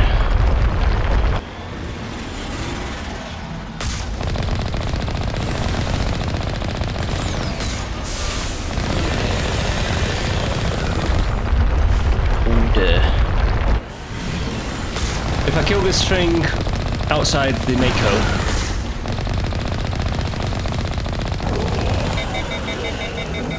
I earn a lot more XP than that. I think I earn like double.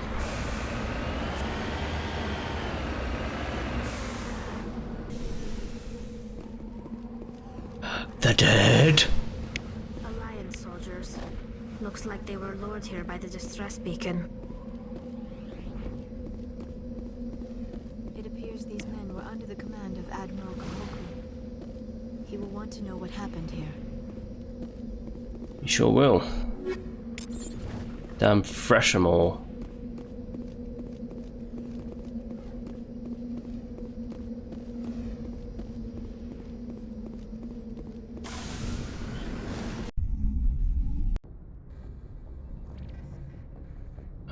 Let's check more of the this system. This cluster. There's 2 more systems.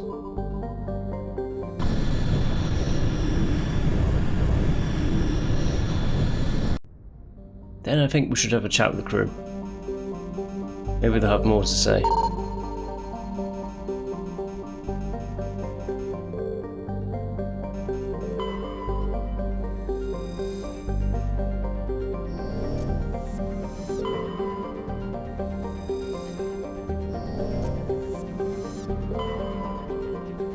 Yeah, survey it, come on.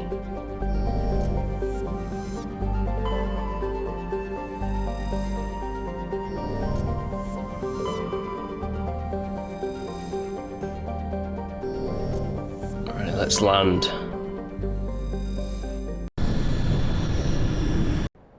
So many side missions.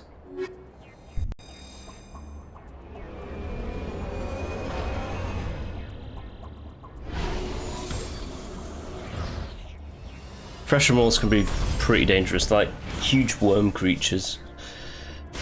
Present on quite a few different planets, actually. After the Thresher maws are... Thresher maws are big. Run.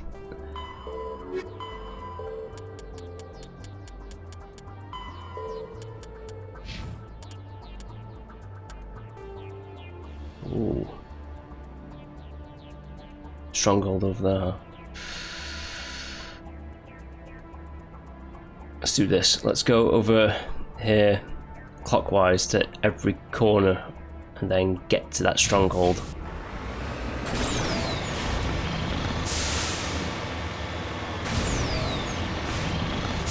That's my plan.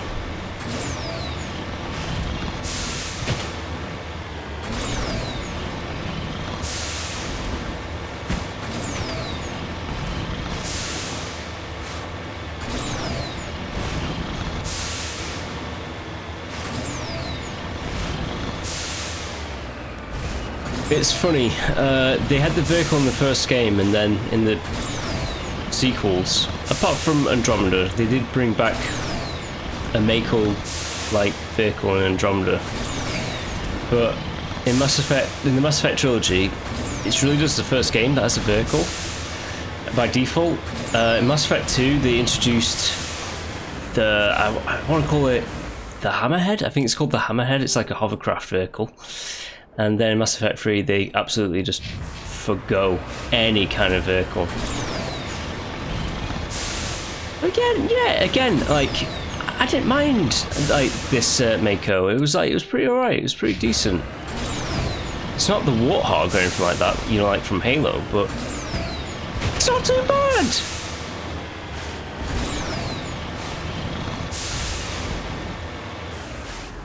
And then with all the side missions, they're like, we can't do like a Mass Effect 1 side missions again. Which is funny. So they decided we need to, it's like, come on guys, we really need to just like make the planets not barren like this. But like, haha, I hear that Starfield, a game that I am actually looking forward to playing to in about 5 years' time, when I really get around to it. I hear that Starfield has like planets that are kind of like this. They're just like barren. It's like, welcome to space, baby. Like, so far we've only found, I mean, I'm not going to discredit the other planets in the solar system, but so far we've only found one that is very, very diverse and interesting, and that is Earth. Yes, I know that there's a lot of interesting things on like Enceladus and like Europa and stuff like that. I understand that. But for just sheer variety and actual stuff that's going on it, Earth, most planets in the known universe are like this. Rock, metal and ice.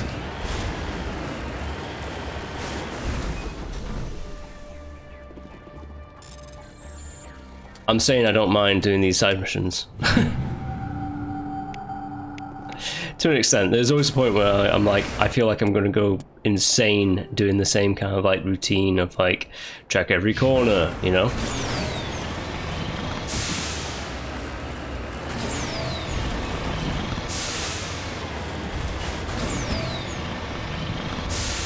Oh, that boosted me. I hit in that corner a little bit funny. What's over there? Looks interesting. And that was just a visual, it's not even me looking at the map, I just saw it in the distance. Shall I go to that first? I'll go to that first. Looks like it's not even on the map. So, what is this? Let's have a look.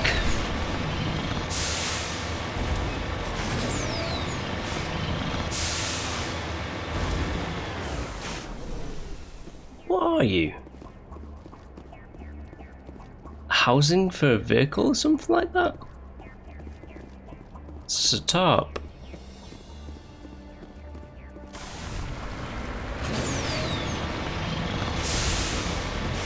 Probably nothing over here, but for the sake of checking, I'm going to check.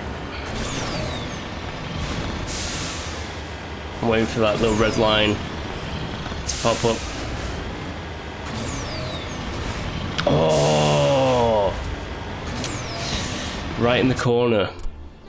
I'm hoping this is the only planet that has one of those, like, corner rocks, because I don't know, man. If there's a lot of like ones like that, I don't know if I'll be getting all the, because basically scanning them is towards, what the hell is it towards? It's towards this, like rare earths, heavy metals and stuff like that. It all adds up and it all adds XP to your character. And there is a benefit, even though I'm not going to hit level 60, there's a benefit of when you import your save to Mass Effect 2, you get a boost in resources right at the beginning, depending on how high your level is. Because in Mass Effect 2, you, without spoiling too much, you restart from level 1. And then if you import your character from Mass Effect 2 into Mass Effect 3, you kind of skip a lot of the progression. If you import your character, you, I don't know how I feel about that, but like you kind of basically start with a character that's half maxed out their stats. I'm ultimately fine with it, and I understand that Mass Effect 3, they wanted to get the game out before the next gen consoles, and that is understandable. But Mass Effect 3, I reckon, I love the Mass Effect trilogy, but the third game I felt was just a little bit, sounds weird because it took 2 years to come out after Mass Effect 2, but I felt like it was a bit rushed. Like they should have had at least like 3 years, but they risked the whole thing of like, the next gen consoles are coming out and we're going to miss the boat for the next one, you know, everyone's going to not play Mass Effect 3, they're going to move on to Watch Dogs. I played Watch Dogs. I bought Watch Dogs. I never finished Watch Dogs. I do the same with a lot of Ubisoft games. I just kind of, I'm gonna say it, I find Ubisoft games, even though this is weird because I'm playing like the Ezio trilogy and the Assassin's Creed games soon, and potentially Assassin's Creed 4 and 3, but I find a lot of them just like, Ubisoft in general, I find them a bit of a boring game company. Like they never really have anything that's like too, it's like they make safe games, if that makes sense. There's never anything that's like spectacular from them, I find. They make just pretty decent, alright games. Whereas this is EA here, and they've like, you know, Mass Effect, banger, absolute banger of a game. I'll hear nothing else of it.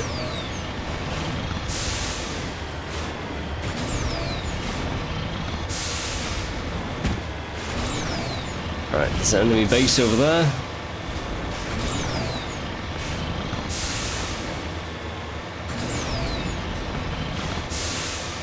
Lots of hostiles.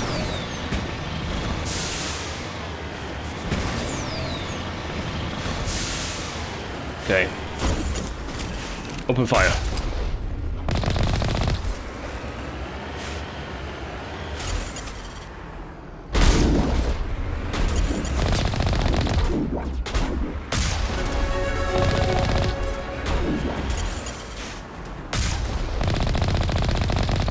Ooh, got that Krogan.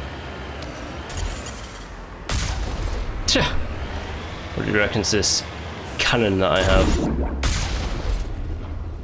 Well, respectfully, he tried. It didn't work out for him, but he tried.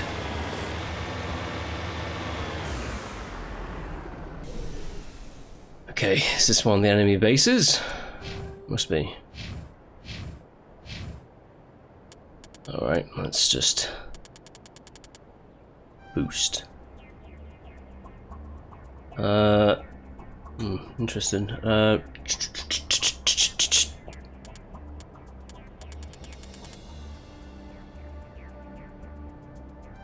Let's put it into that. Come on, gang.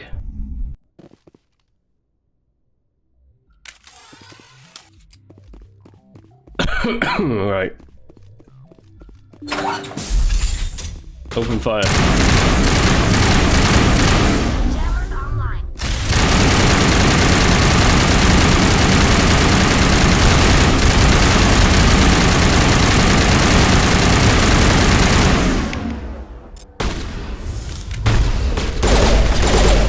Oh, it's a burst fire pistol.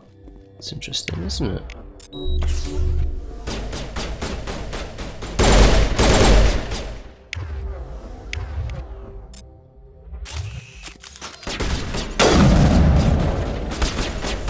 Sorry, slaver. Oh, go on, pop out.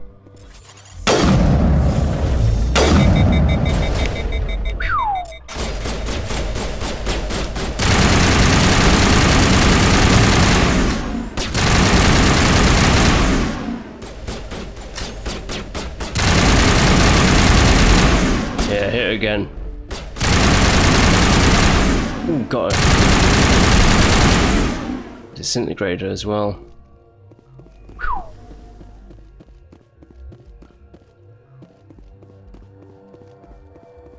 Well, no more hostiles. They're dead.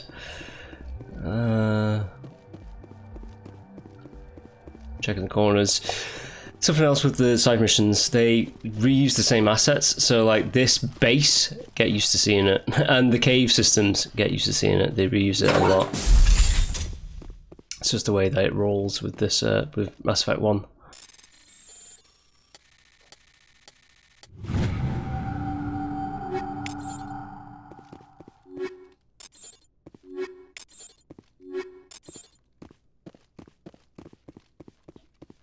Right, ladies, let's move up.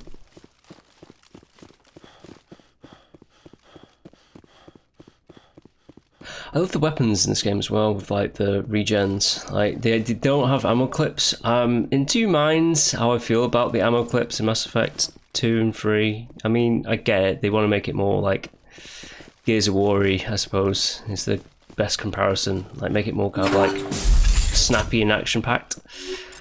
But I think they're missing a trick, if I'm honest, with my skills are too low.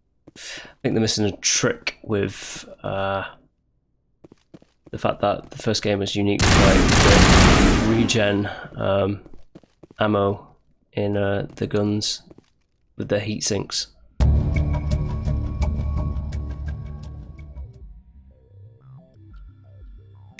They were sisters. Can you believe that? Ready. She lied to me. Well, it doesn't look good when you're a diplomat and your sister is a slaver, I suppose. I suppose it doesn't look too good. But all the same, should have told us the truth, like given the full story. Can I climb up there? Maybe not. Right. We're leaving.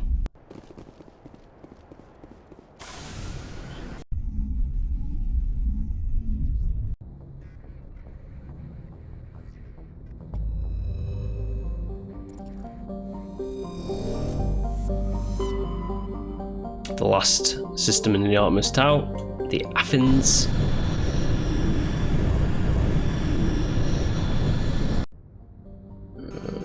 Okay. Tapping away, tapping away, tapping away, nothing.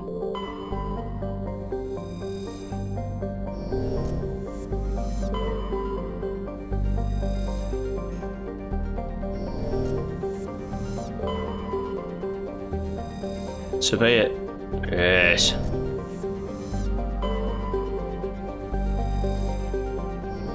Oh, it's rare that the last planet is the one that you can actually land on. Oh. Wait a minute.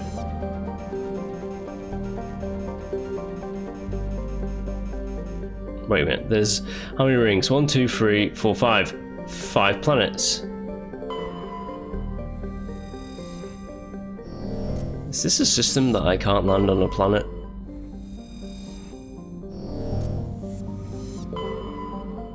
Maybe it is. How odd. Or maybe we have to hit like certain requirements to land on a planet in this system. Yeah, okay, let's exit. Okay. I don't think there's anything else to... you know what, I don't know why. I always have a feeling that there's something to like... I must have like hit that as the codex, like the faster than light communication systems. I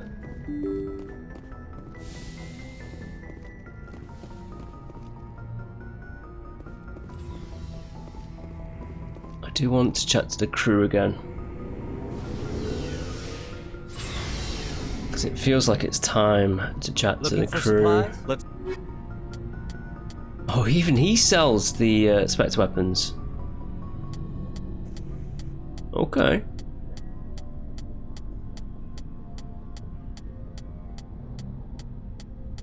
Okay.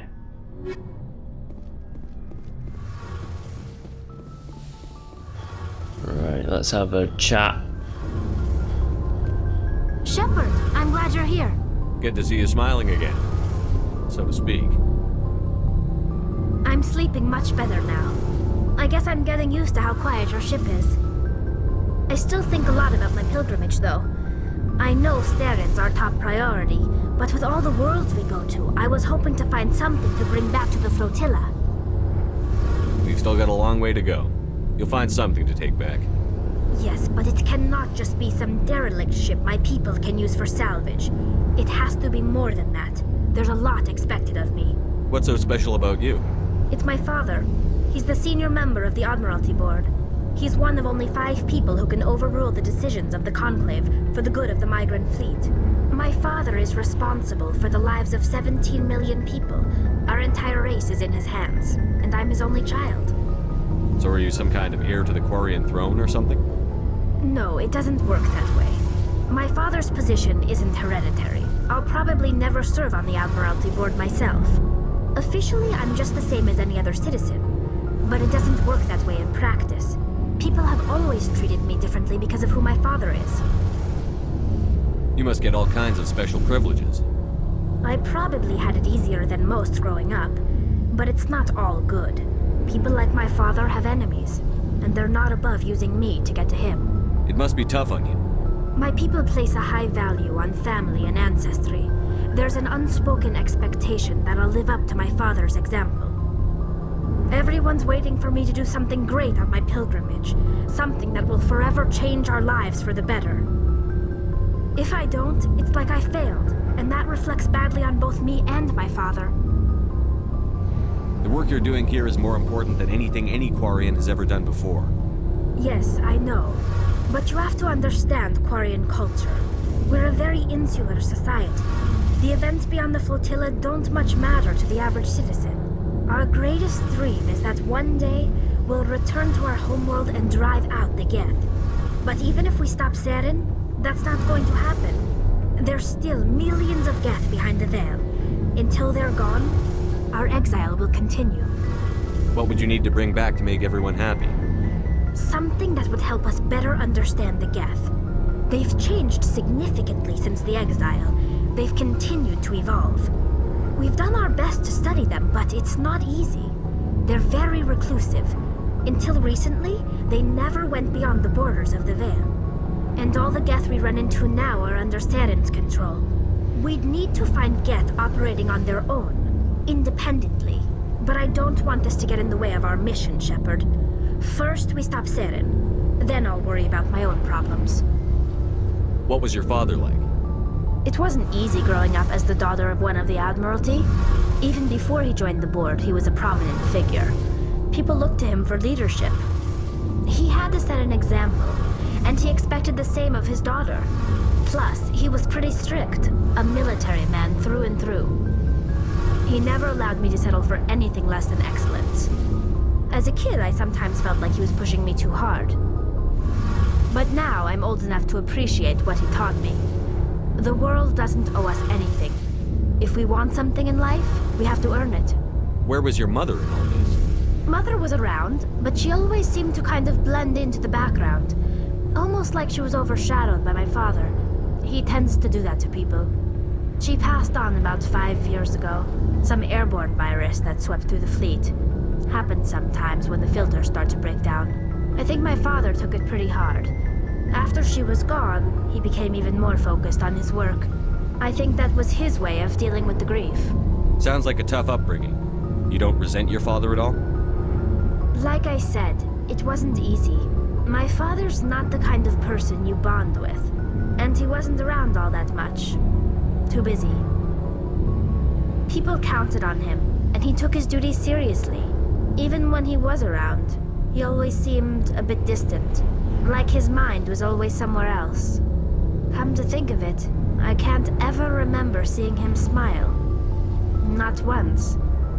It's like he was always weighed down by all that responsibility. I mean, I know he cares about me, but he never really showed it, not in the usual way. I guess the best thing I can say about my father is that I respect him. I want to talk about something else. Like what? I should go. See you later.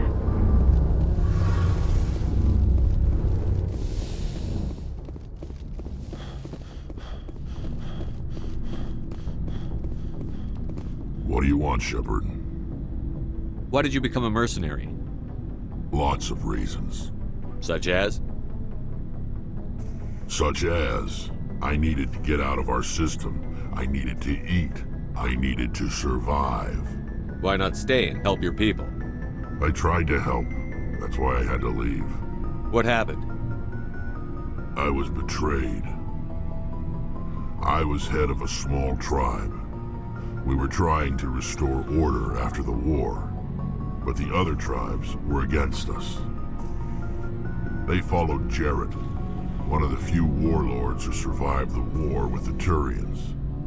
But he was old, and so were his ideas. He wanted to continue the war. He wanted us to fight.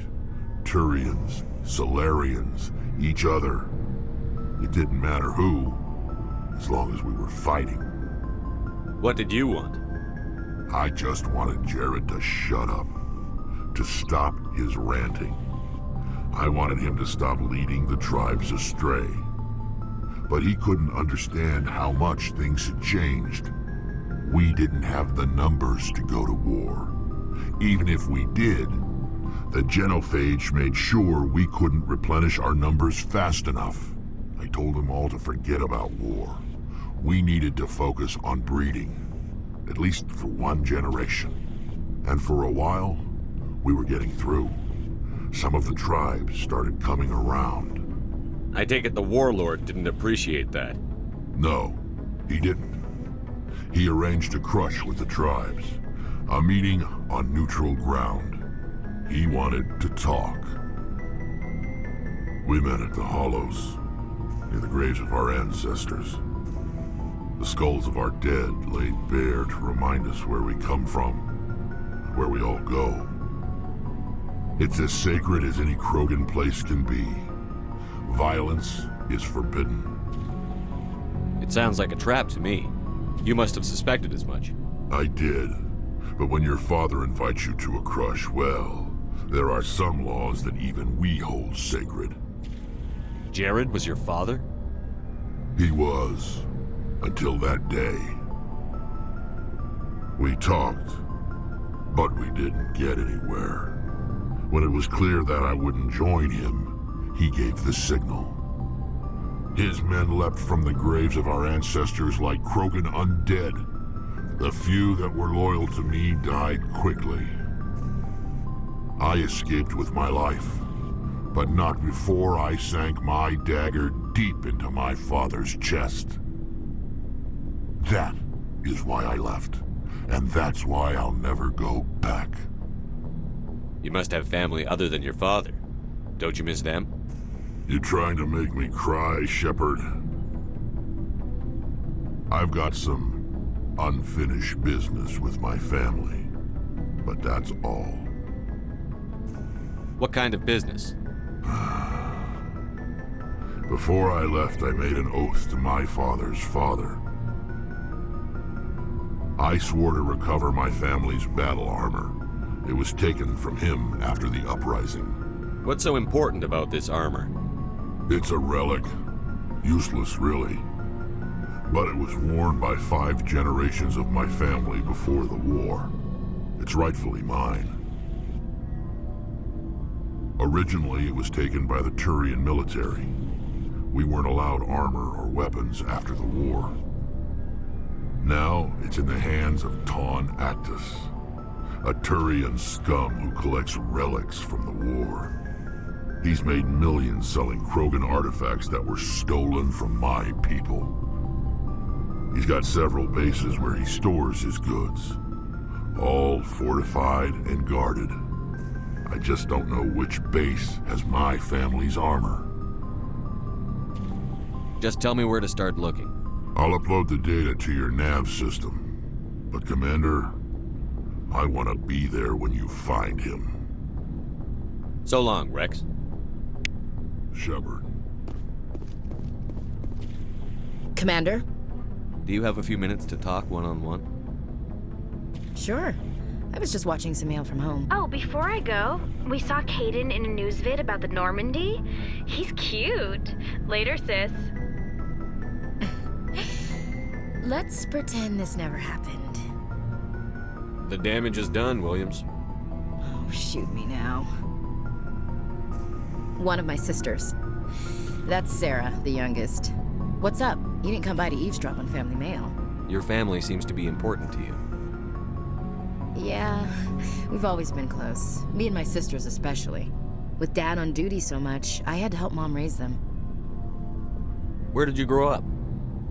All over. We transferred a half a dozen times before I finished grade school. You go where personnel command sends you, right? I guess that's why I'm so tight with my sisters.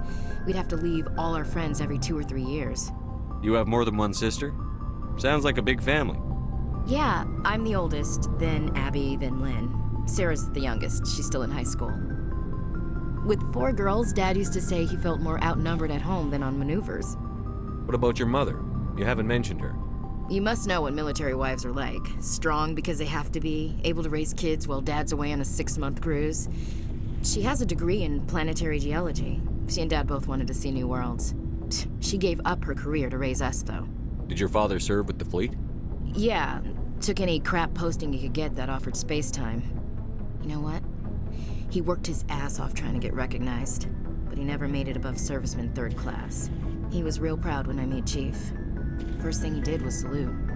After helping raise them, your sisters still talk to you? Amazing. Things were tense between Sarah and me for a while. Then we bonded. Sounds like a story. Feel like sharing? Sarah got herself a boyfriend who wanted to go faster than she did, Mike. I didn't think he was a bad kid, just pushy. Lynn would send me these worried vid mails, and I'd tell her to relax. Where were you when this was going on? I was on active duty. Sarah's graduating high school this year. This was only a couple of years back. They were on Amaterasu. At the time, I was assigned to Chernobog. Same cluster, but a dozen LY away. Close enough to talk regularly, too far to make it back in an emergency. I couldn't afford a fast packet flight. If he really liked her, he wouldn't be pushy. Yeah, of course. If he didn't ask at all, I'd wonder if he thought Sarah was ugly. Damned if you do, damned if you don't. Mike thought they'd go for a romantic walk in the woods, because he figured it was past time they did the deed. She levered Mike face first into a tree and left. Didn't have a scratch on her. Good thing Mom and Dad had us all learn some kind of self-defense. I took emergency leave and walked Sarah to school for a few days. Why didn't you tell the police? She said it wouldn't solve the real problem, and she and Mike would both become household names. It was a small colony. I said it was her call to make, that we should let her do it her way.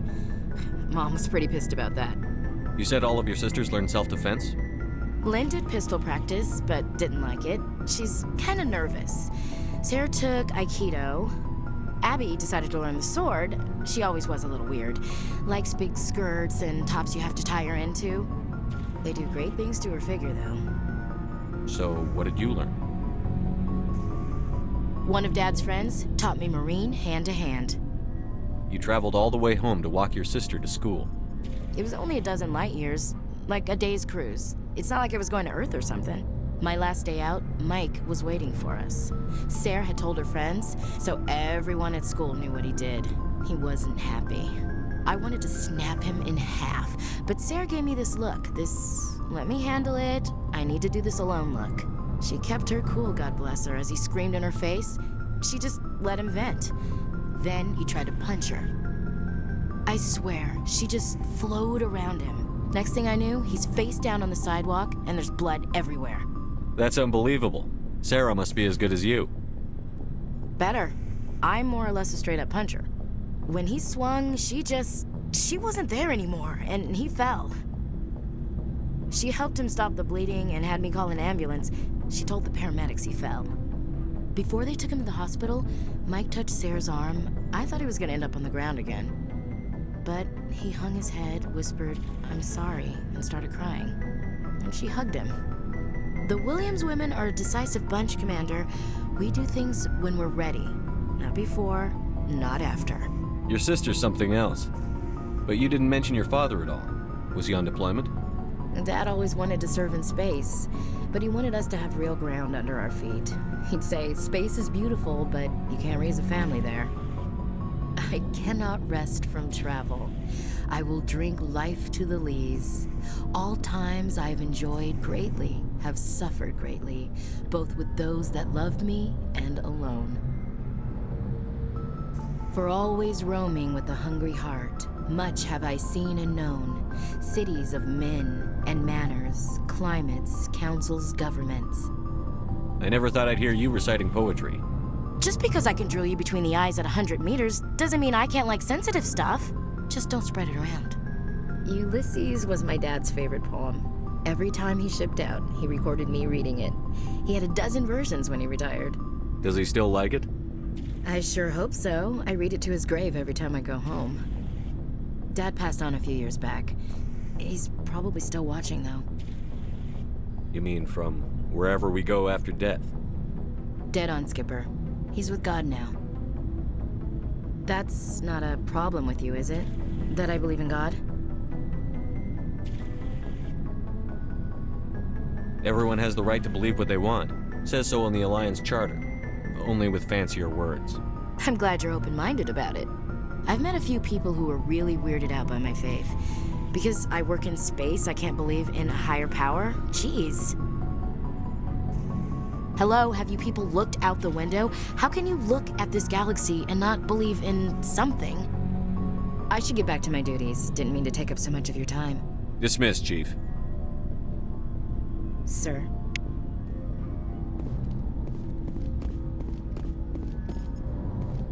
Commander, good to see you. You've been with CSEC a while. Have you seen much action?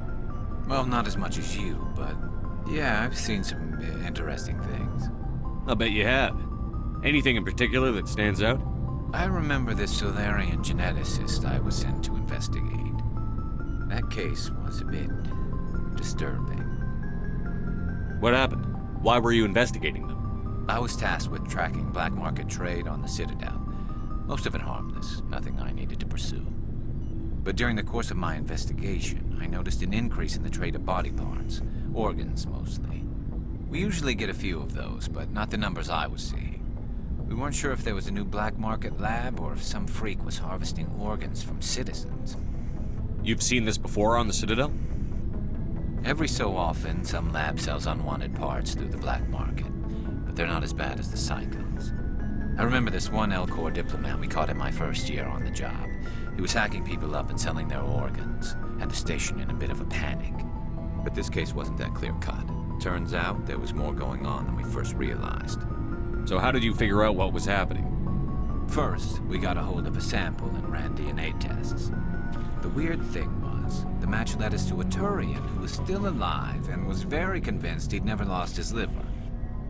After a bit of digging, I discovered this Turian worked briefly for Dr. Salion, the geneticist.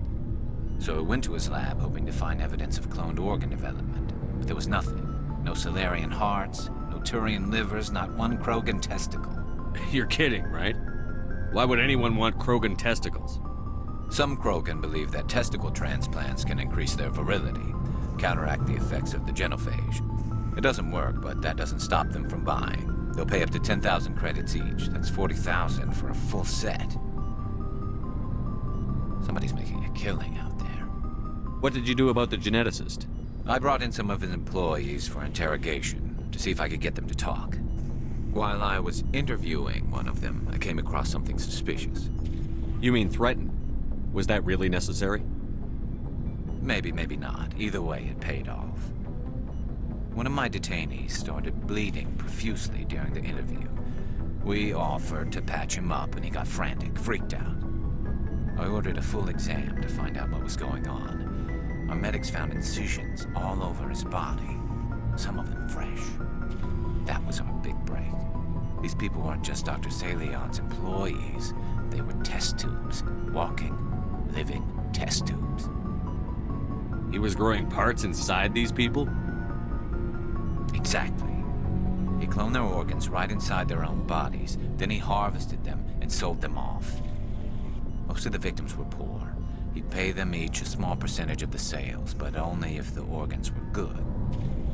Sometimes an organ wouldn't grow properly, so he'd just leave it in them. Most of them were a mess, but only on the inside, hidden so nobody could see it. I hope he got what he deserved. That's the worst part. We never caught him. Why not? What the hell happened? He ran, blew his lab, grabbed some of his employees, and headed for the nearest space dock. By the time I found out, his ship was already leaving. He threatened to kill his hostages if we tried to stop him. But you went after him anyway, right? I ordered Citadel Defense to shoot him down, but CSEC headquarters countermanded my order. They were worried about the hostages, worried about civilian casualties if the ship was destroyed so close to the Citadel. I told them those hostages were dead anyway. He just used them to make more organs. But they wouldn't listen. Well, it's not worth the risk. You pursue the vessel and disable it. That's the best choice. They sent the military after him, but he got away just the same. Yes, they did. I went to Palin and told him what I thought of him and his policies. He said if I didn't like it, I could quit. Well, I almost did. All they had to do was disable that ship, stop him from running. Maybe the hostages die, maybe they don't, but at least we stopped the bastard responsible for it all. If you don't care about the fate of those hostages, then you're no better than he is. You're just a terrorist with a badge. Yeah, maybe you're right. It doesn't make it any easier, but I see your point. Just wish I could have stopped him. That's all. Do you have any idea what happened to Dr. Salion? I sent out feelers from time to time, hoping to find something. I thought I'd found him a while back. He changed ships and changed his name to Dr. Hart, his idea of a joke, I guess. I told the military, but they weren't convinced it was him. I got the transponder frequency for his new ship, but I just can't get anyone to check it out. I'll check out the coordinates when I get a chance. I was hoping you'd say that. But Commander, take me with you when you go. If it's Salion, I want to be there when you find him. Ooh, okay, so as I was saying before, there were side missions for certain characters. Tali wants to find something to bring back to her Quarian fleet as part of her pilgrimage. Rex is trying to find his family armor, and Garrus wants to find Dr. Salion. So we've got those side missions now that we can explore later.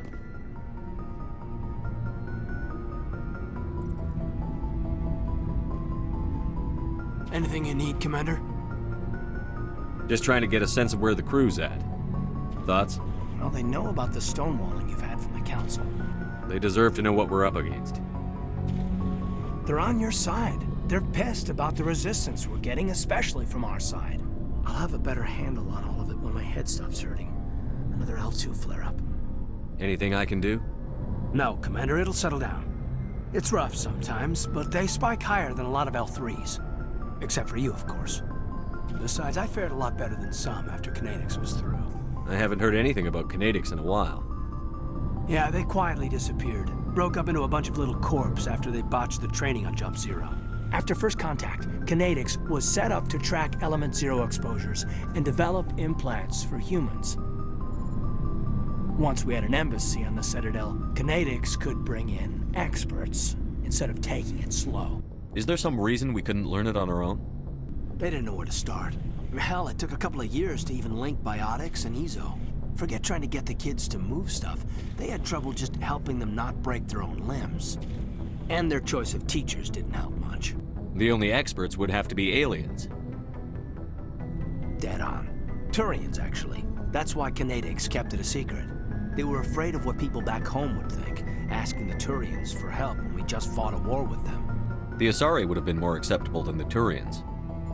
Yes, but the company didn't go through the Citadel. It would have made Earth look weak, so they discreetly hired some Turian mercenaries. I'm sure Canadics did what they thought was best. It wasn't best for us. They brought in an ex-military Turian named Commander Vernus. A real hard-ass. He basically had a free pass to break us if it would turn out a decent biotic. Kind of spiraled from there, Commander. Did he ever face charges for that? He got his, yeah. But like everything else at Jump Zero, it was under the table. The less said, the better. Anyway, this is ancient stuff. I walked it off a long time ago. I should get back to my duties, Commander. We're here to make history, not rehash it. We'll talk another time, Lieutenant. Commander? Bit of a touchy subject. Maybe we'll get more into it later.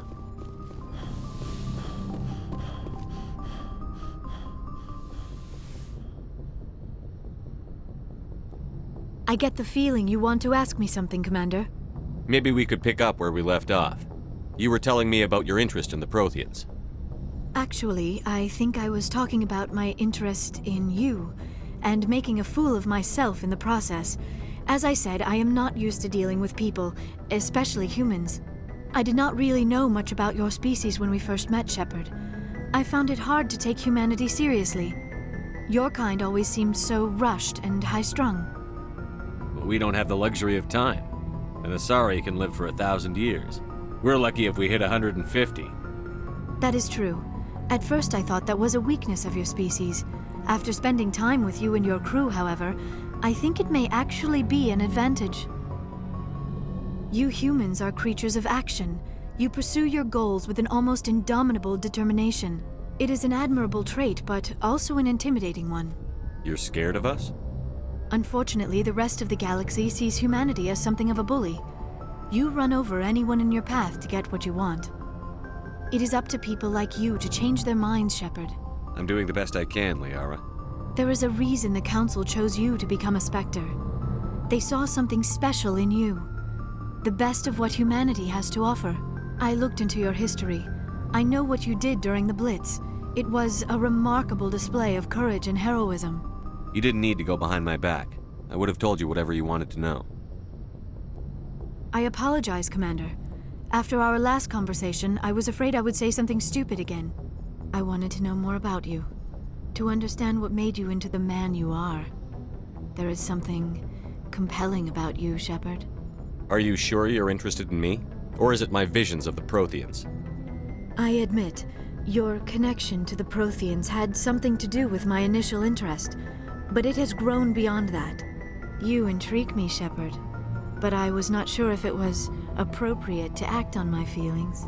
I thought there might already be a relationship between you and Chief Williams. How could you and I have a relationship? We're not even the same species. Asari and humans are physiologically compatible in most ways, Commander. Of course, a relationship must involve more than mere physical contact. There must also be an emotional and spiritual connection between us. Our species may be different, but there are many things we could share. But none of this matters if you are already involved in a serious relationship with Chief Williams. Williams and I are just friends, nothing more. My mistake, then. I am not as adept at understanding human relationships as I thought. But what about us, Shepard? Is there a mutual attraction, or was I wrong about that too? No, you were right. There is something between us. I knew it, and I knew you felt it too. But does this not seem rather strange? Why do I feel so close to you? We have only known each other a short time. We are from two different species. We have almost nothing in common. This makes no sense. These things never make sense. They just happen, and we get swept up in the storm. You make it sound so chaotic, so dangerous. I'll keep you safe. I am not looking for a protector. This is all a bit overwhelming. I am not used to this. You. I need some time. Take all the time you need, Liara. I'll be here. Thank you, Shepard. Let's just talk about something else for now. I should go. Goodbye, Shepard. Ooh, the romance, the awkward romance. I'm starting a relationship with Liara. She will become my main relationship throughout the series. I did, with the Insanity playthrough that I played recently on the channel with this game, I did romance Jack, because I do actually like the Jack Shepard romance as well. But this time around I just felt, yeah, let's just do the classic. Let's just do the, because this is the final time, now quote me now, this is the final time that I'm ever playing Mass Effect, the Mass Effect trilogy. And I want to have it with Liara. Right, so I've done this and that. And now we can go around these planets. The local cluster of the Sol system.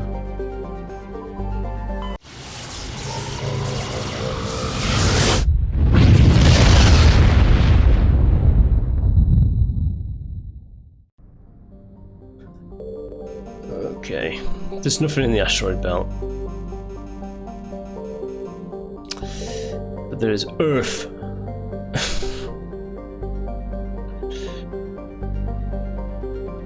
Now we've got the entire planets. Yes, Pluto's a planet. And look, what they thought Pluto looked like before we had like the Sputnik Planitia with like the heart of Pluto.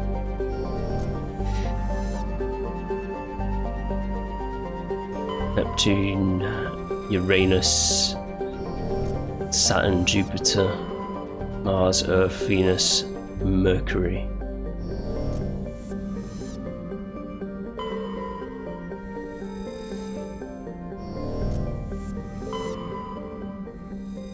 Good to know where we come from. Mars.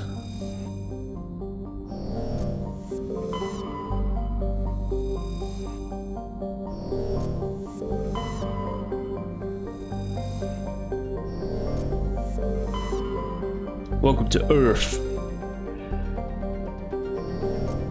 Right, let's go to the moon. Luna. Shut down that VI. Should we have a change? No. Let's just keep our squad.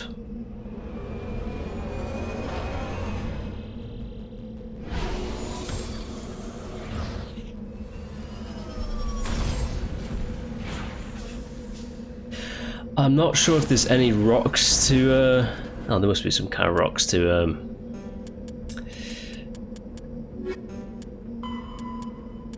scan on the moon, maybe.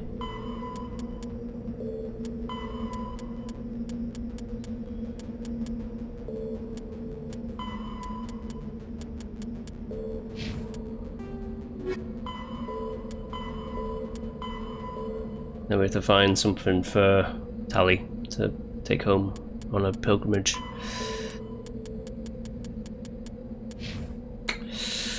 What's my level? 22. Very good, very good. Not squad equipment. That's what I want. I want to see if we can.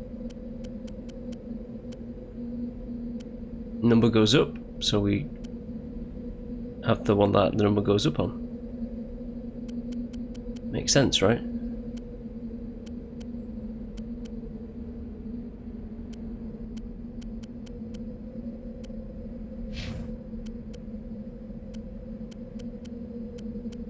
Ooh.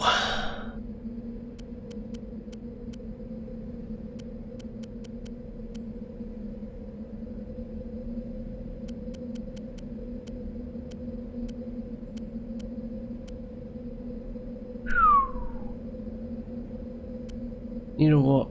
Like, her health goes down a little bit, but as long as she has more shields, that's all I really care about. Like, shields with her. Tally, tally, tally, tally, tally.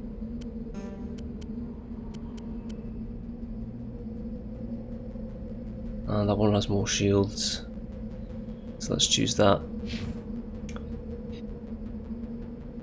We'll get to a point where we have too much stuff and we'll have to, like, get rid of some of the stuff there as well. Right, map.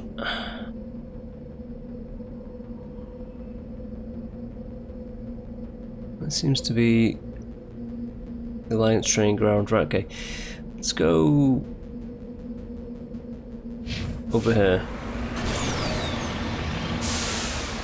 I mean, we have the Earth. America, the most important place in the world. I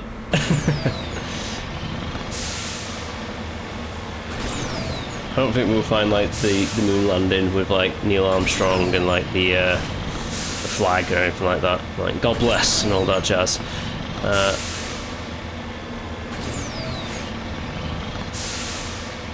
And there's not going to be a fresher more here.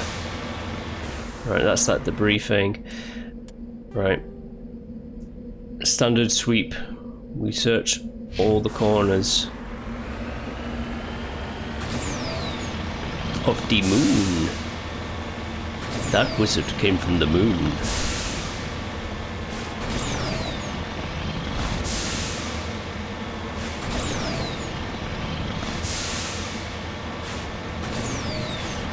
You never know, there might be some rock to scan.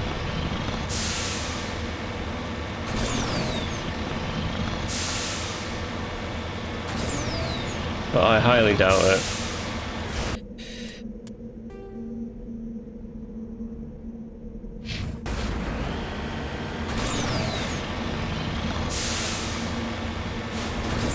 Right, let's go this way.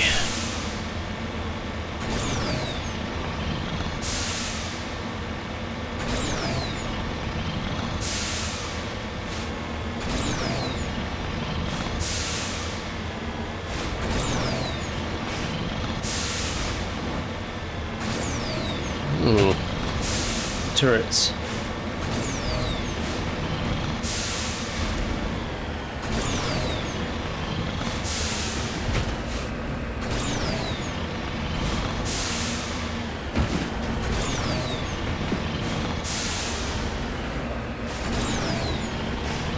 Get up there.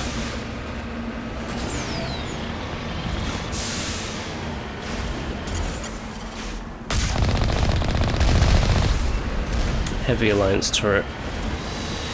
VI. It is learning.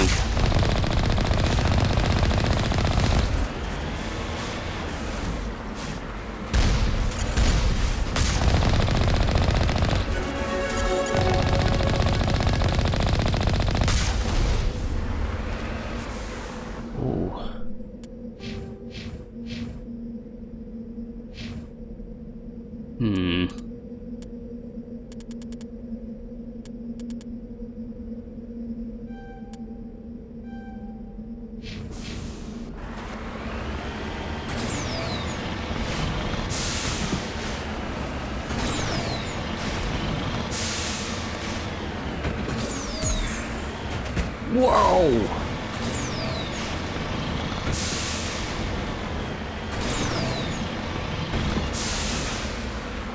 This is a particular rocky part of the moon. There'll be nothing over there. So it'll be...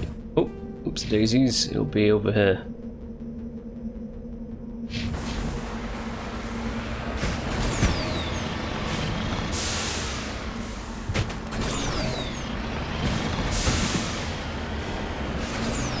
Get me out of here.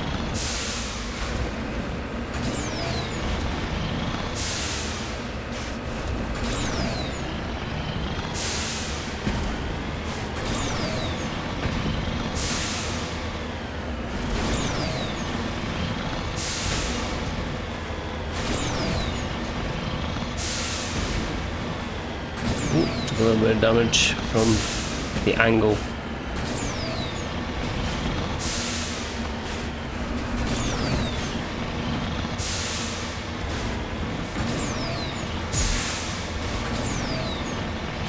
Ooh, they're shooting me.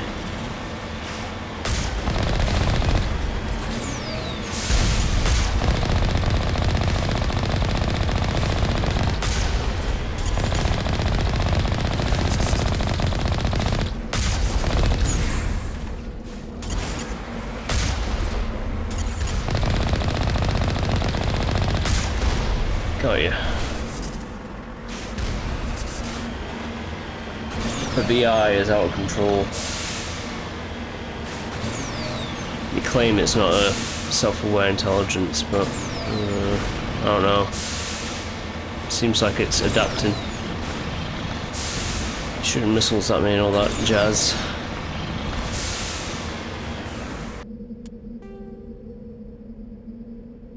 Then lastly up there.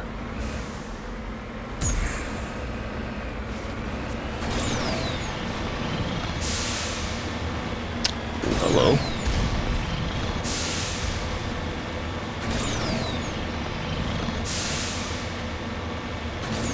Seems like it wants to shoot me pretty badly.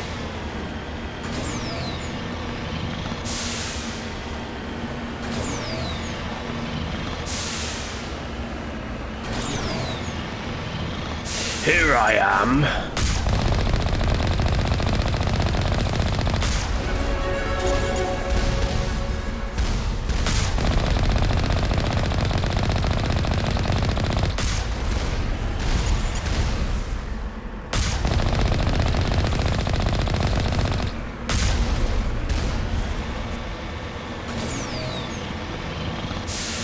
Got you guys. Got you pretty good.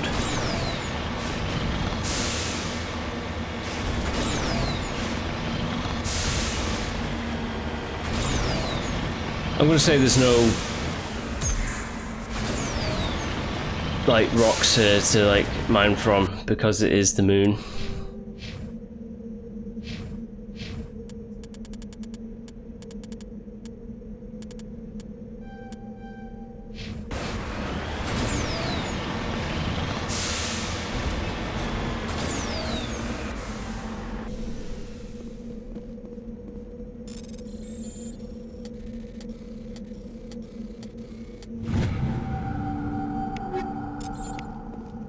Yes, give me all that. Alright, nowhere else to go apart from here. The turrets have been destroyed. Now we have to get into the facility and shut down this VI from... it's dubious. Potentially getting some kind of like actual intelligence.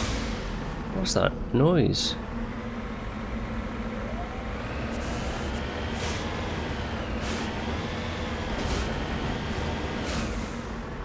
That wasn't just me, right? There was a weird noise, kind of like a signal from beyond.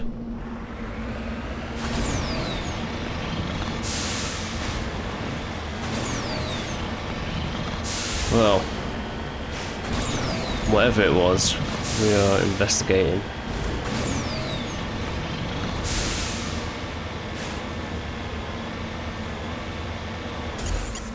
Alright, platforms over there have been destroyed as well.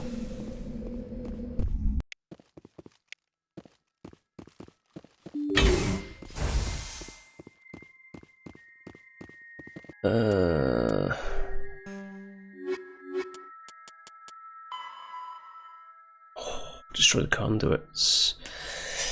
Okay, I could do that.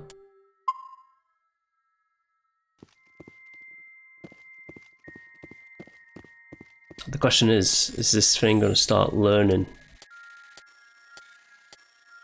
Like making some defense protocols to protect itself from annihilation? Oh. Is that ready?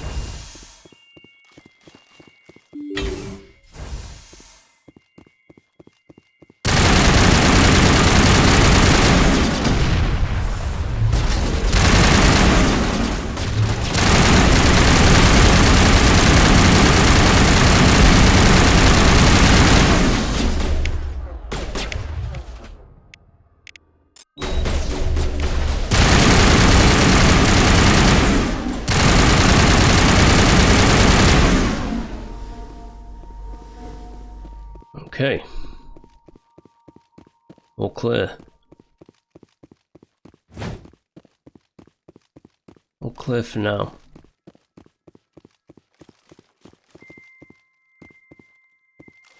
Sure you could climb up these. Maybe I'm just misremembering that.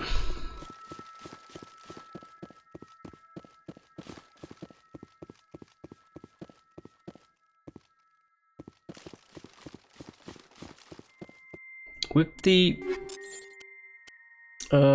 other one, where's my squad?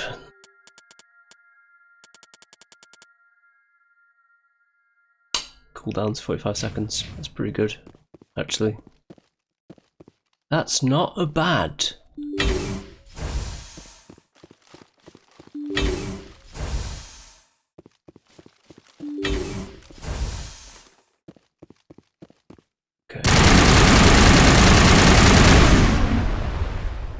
Toxic gas has been vented, huh?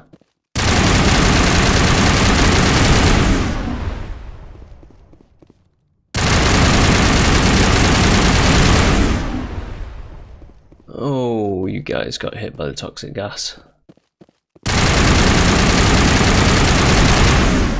I didn't.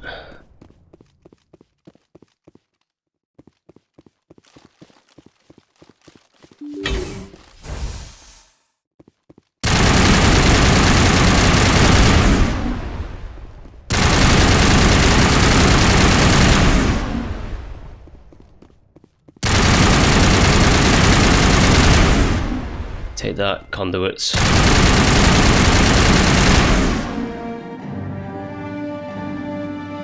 Okay, a few more.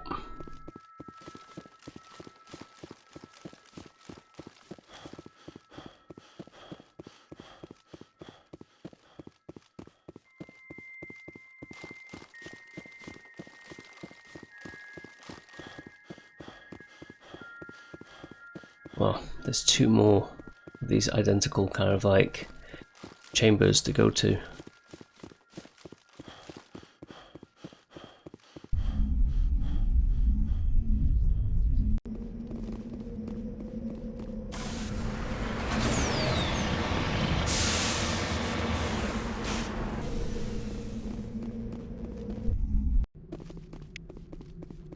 Ah, poisonous gases in the area. Oh, we can't save.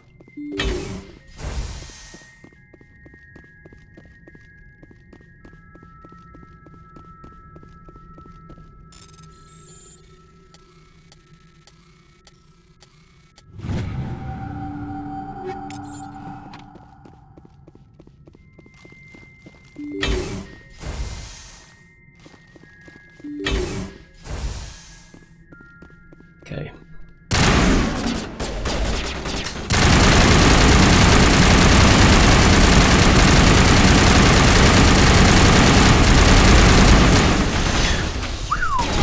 Hello.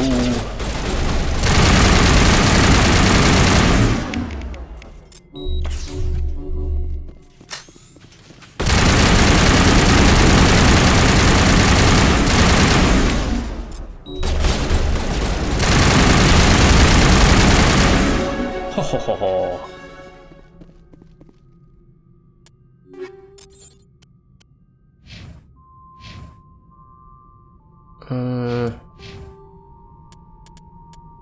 Right, that opens up sniper rifles. Very good. Just get advanced overkill right now if I wanted to. Duration 6 seconds. 6 seconds. 6 seconds. I can't even speak today. 6 seconds. You know what? Yeah, why not? Let's have the advance. Is it still chart? I think it's still like selected as my mapped thing. Yeah.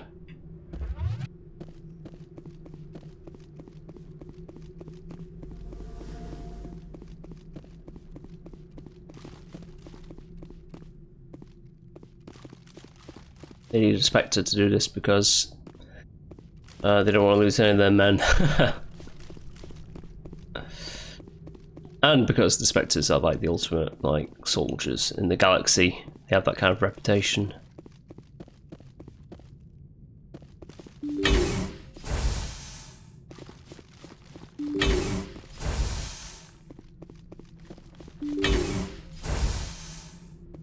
Day access port. Kinetic barriers, that's not going to protect you. Shoot around the kinetic barriers. Maybe not that one.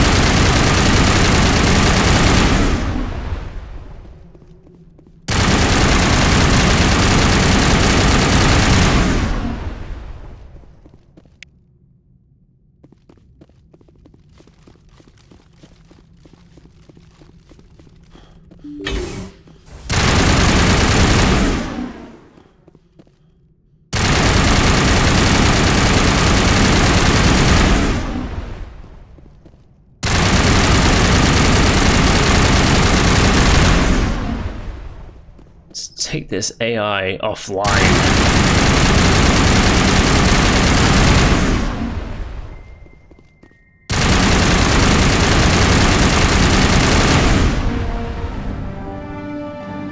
Yeah, well, that guy's offline.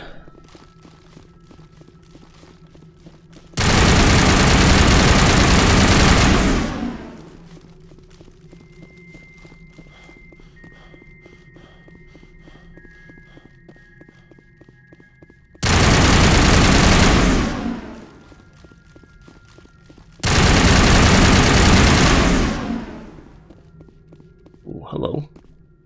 Missed you.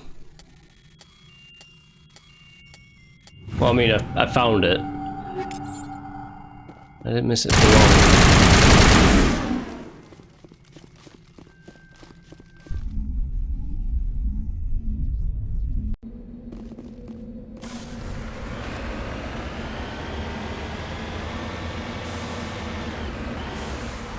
En route. Save out here, I think.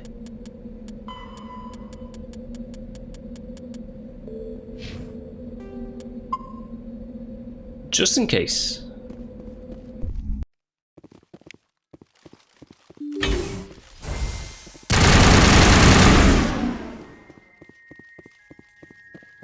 Let's set them off.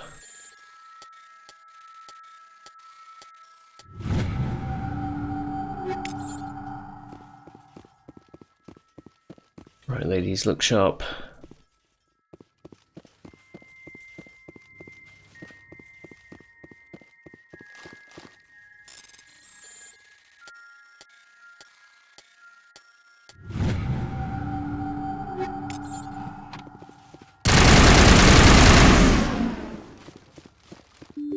They're all going to be... Damn.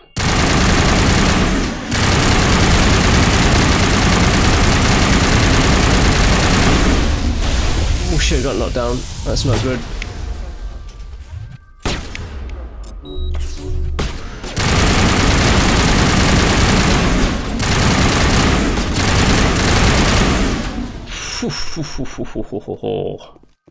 Getting knocked down during battle is not good. But it's fine, we got him. All clear.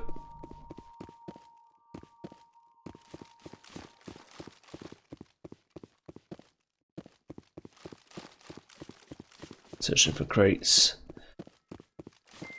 Anything of use.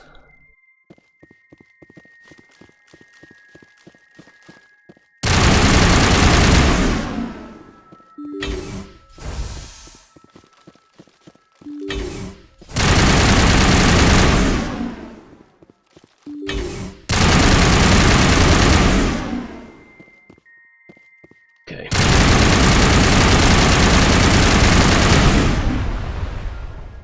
Security drones. Ah, they're in the other room.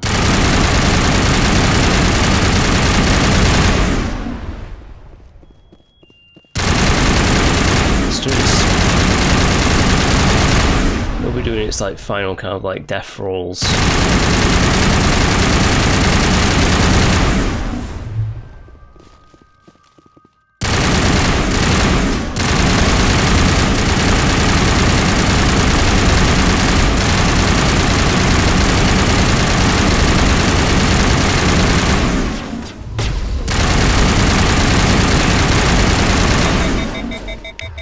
this thing won't die.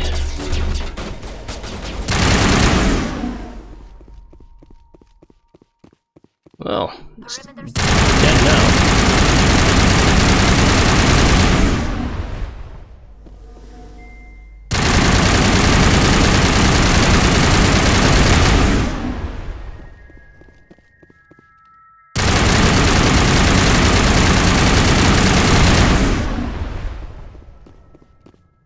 Okay. Die, VI.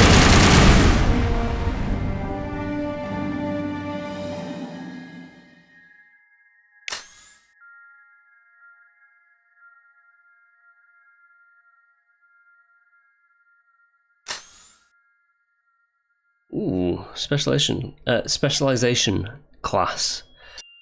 Commando or shock trooper? Shock trooper, highly trained killing machine. Shock troopers excel in all combat situations. Increased health, damage, immunity, or barrier ability. Adrenaline improves the adrenaline ability. That could be pretty good. Or commando. Commando relies on the lethal efficiency of precision rather than brute force to eliminate the opponent's. Increased damage in all weapons, improves immunity, marksman ability, and assassination ability. Marksman and assassination, pretty good, pretty good. I'll do commando. Right.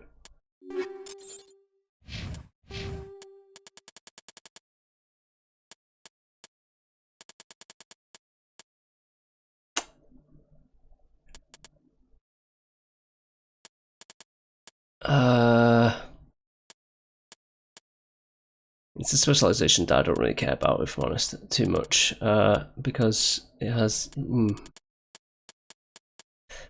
mean, it's increased my health. There's that, and it's automatically just giving me like 6 perks in that skill tree. Recharge time of immunity. I don't really care about immunity, if I'm honest. Specialization. Reduces recharge times and assassination and marksman. So it's marksman, and that's assassination. Yeah, I don't really care too much, if I'm honest. I can, I mean, it increases weapon damage, that's good. But if I'm honest, I can just do that anyways with putting skills into all my guns, you know? So I'm going to continue just putting skill points into my guns, apart from like the charm, like the next bits of charm. Yeah, I think that is that's a solid, good plan. Yes, and that's the VI dead. Killed it outright. Now it is time to leave.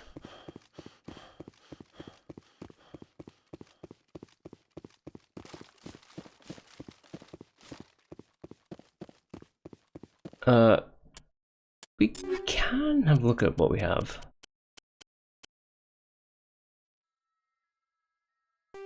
Oh, we can have a look at this as well. Yes, absolutely. Rail damage. Increases damage, but the absorption. I usually do put it into rail, don't I? I think that's just me.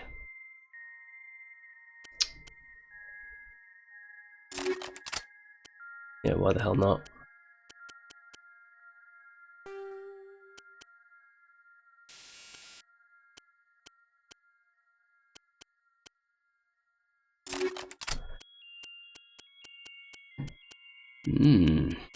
That pistol looks interesting.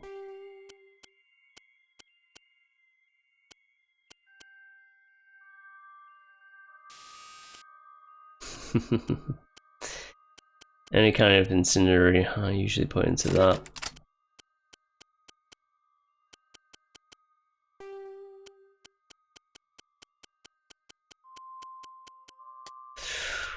Ooh. The toxic damage as well. Put into that.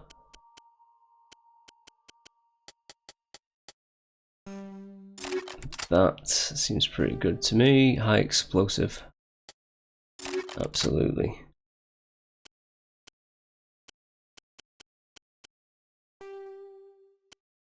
Hell, if it has more shields.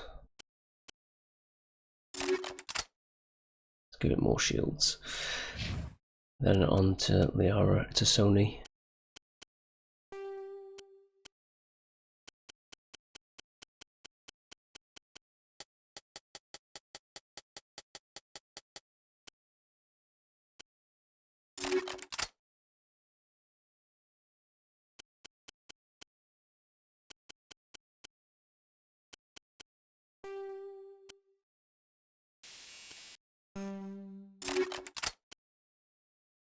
Let's increase all of her weapons. Make her more dangerous.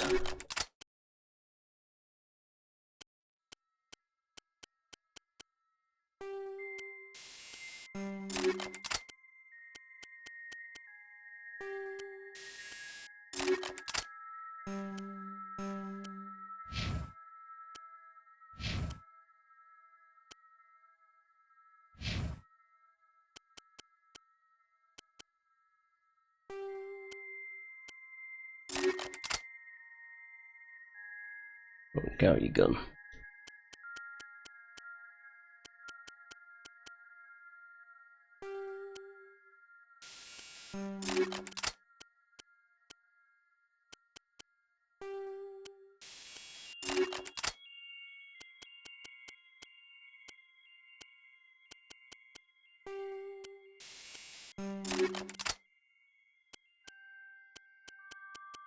Kind of only half looking at what I'm doing here. I'm just like giving them a load of stuff.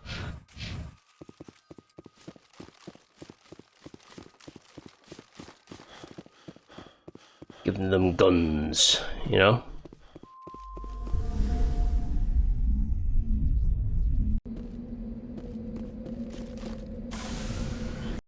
And then we leave.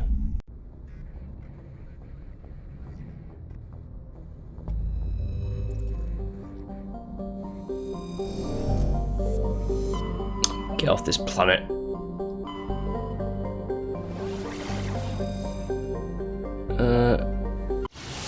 We can check out this system.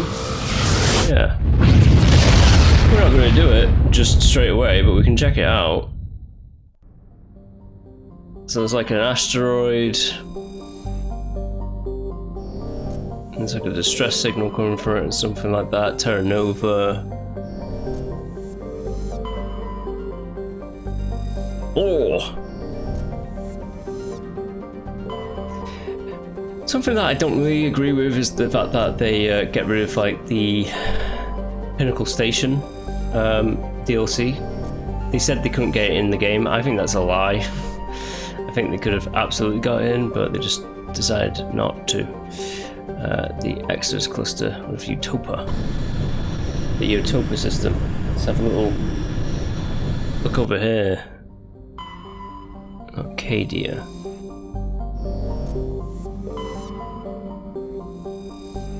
Eden Prime.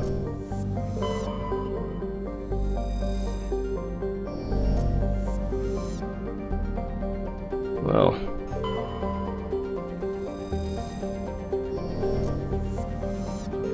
Eden Prime is where it all began, and it's the place that we're just going to end this episode. So, let's just get around this planet. I'm going to call it for now. If you have been enjoying my Mass Effect 1 playthrough, please do like and subscribe to the channel, and I shall be back next time with more of Mass Effect 1. Right, until next time, bye bye.